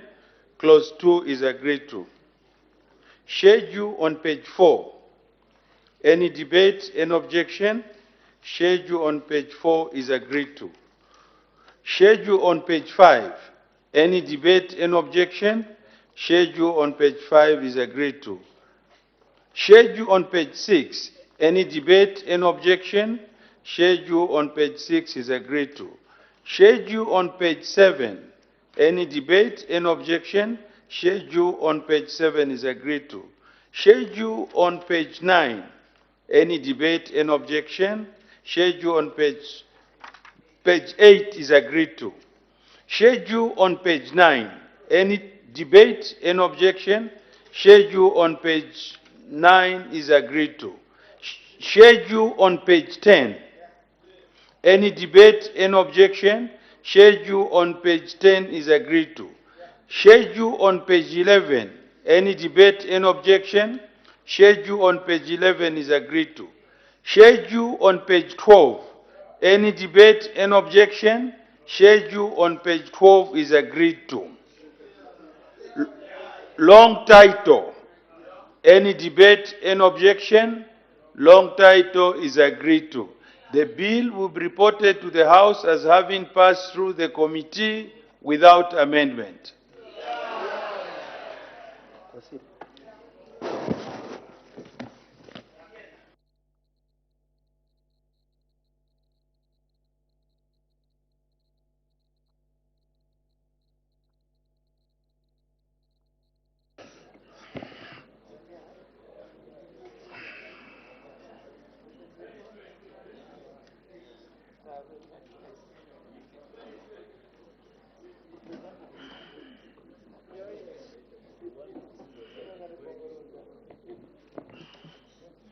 Madam Speaker, I have to report to the House that the Committee of the whole House has gone through the Appropriation Bill, National Assembly Bill number 32 of 2023 without amendment.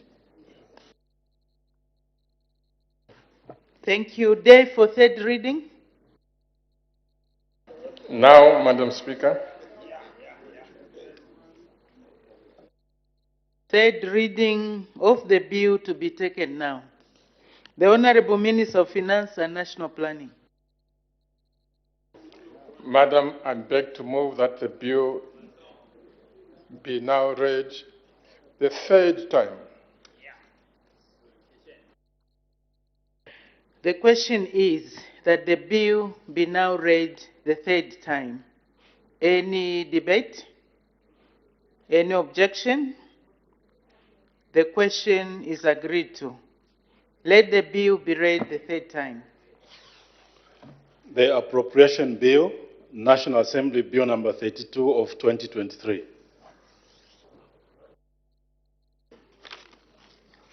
I'm sure everybody is looking forward to this item. The Acting Leader of Government Business, adjournment.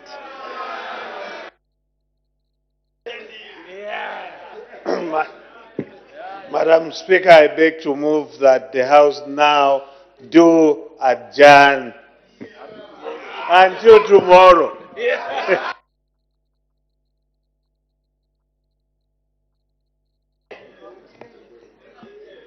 The question is that the House do now adjourn. Any debate? Any objection? The question is agreed to. The House?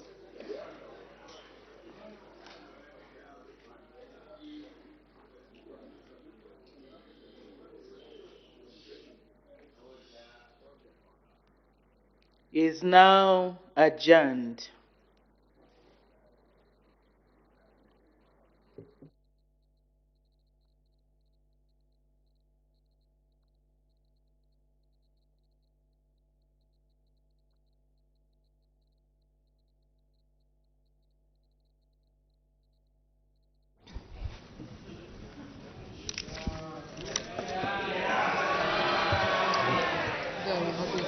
The House has since adjourned. Business resumes tomorrow at 09 hours.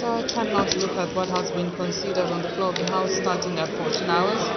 Madam Speaker did make two rulings. In the first ruling was actually on a complaint by Mr. M. Anakoka, Member of Parliament for Luwena constituency, against Mr. L. Simumba, Member of Parliament for Nakonde constituency, for using a small packet of white substance as an exhibit while debating on Thursday, 14 September 2023. So in the letter, Mr. M. Anakoka MP stated that while the House was considering the motion of thanks on His Excellency the President's address to the National Assembly, Mr. L. Simumba MP, while debating, displayed a small packet of white substance whose chemical composition could not immediately be ascertained. He further alleged that the white substance posed a serious health risk to the Members of Parliament and National Assembly staff. The complaint was premised on Standing Orders 202 to 205 of the National Assembly of Zambia Standing Orders 2021, which relate to a member upholding the dignity and decorum of the House. Madam Speaker did say that the complaint about Mr. M. Anakoka, MP, raises the following issues. One, the duty of a member to ensure that his or her conduct upholds the dignity, integrity, and the decorum of the House. And two, the duty of a member not to display exhibits in the House. And so in view of the foregoing, Madam Speaker found that Mr. M. L. Simumba, MP, by his conduct, breached our parliamentary privilege, etiquette, and decorum. However, in deciding on the appropriate punishment to mete out to him, Madam Speaker took cognizance of the fact that Mr. L. Simumba, MP, at the time was a first offender and was relatively a new member in the House. Therefore, Madam Speaker decided to exercise leniency and elected to admonish him in accordance with Section 28(1)(b) of the National Assembly Powers and Privileges Act. So after that, Madam Speaker also did render another ruling following a point of order by Mr. Ekatakwe, Member of Parliament for Solwezi East constituency, against Mr. J. Ibanda, Member of Parliament for Petauke Central constituency, for exhibiting disorderly conduct on the floor of the House and showing disrespect to the presiding officer. So the background to this matter is that on the material date, when the House was considering the Vice President's question time, Mr. J.E. Banda, MP, rose from his seat and went on to sit next to Mr. E.M. Sonda, Member of Parliament for Lupososhi constituency.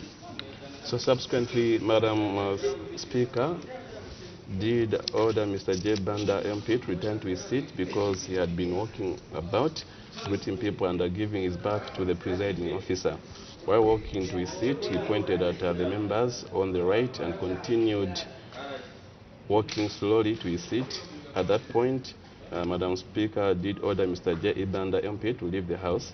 However, instead of quickly leaving the House, Mr. J. Ibanda, MP, continued to walk slowly while greeting members near him, and she did ask him to move quickly. So in line with the parliamentary practice and procedure and in accordance with the rules of natural justice, the Office of the Clerk of the National Assembly wrote to Mr. J.E. Banda, MP, requesting him to state his side of the story regarding the point of order.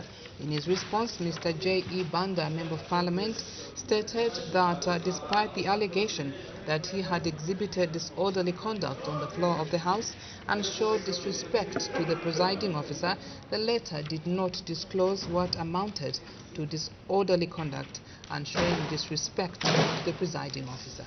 So, Madam Speaker, this says that Section 19, the National Assembly Powers and Privileges Act Cap 12 over the laws of Zambia is instructive in this regard. Section 19, Part D and E provides as follows.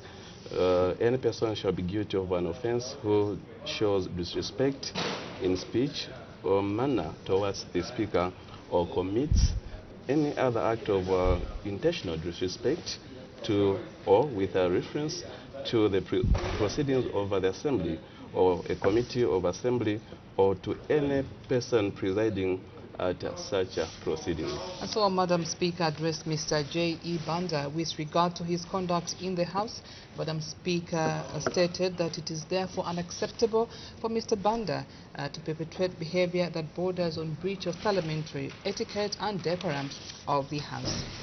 If Mr. Banda continues on this path, according to Madam Speaker, it will be difficult for Mr. Banda to effectively represent the people of Petauke Central constituency in the House.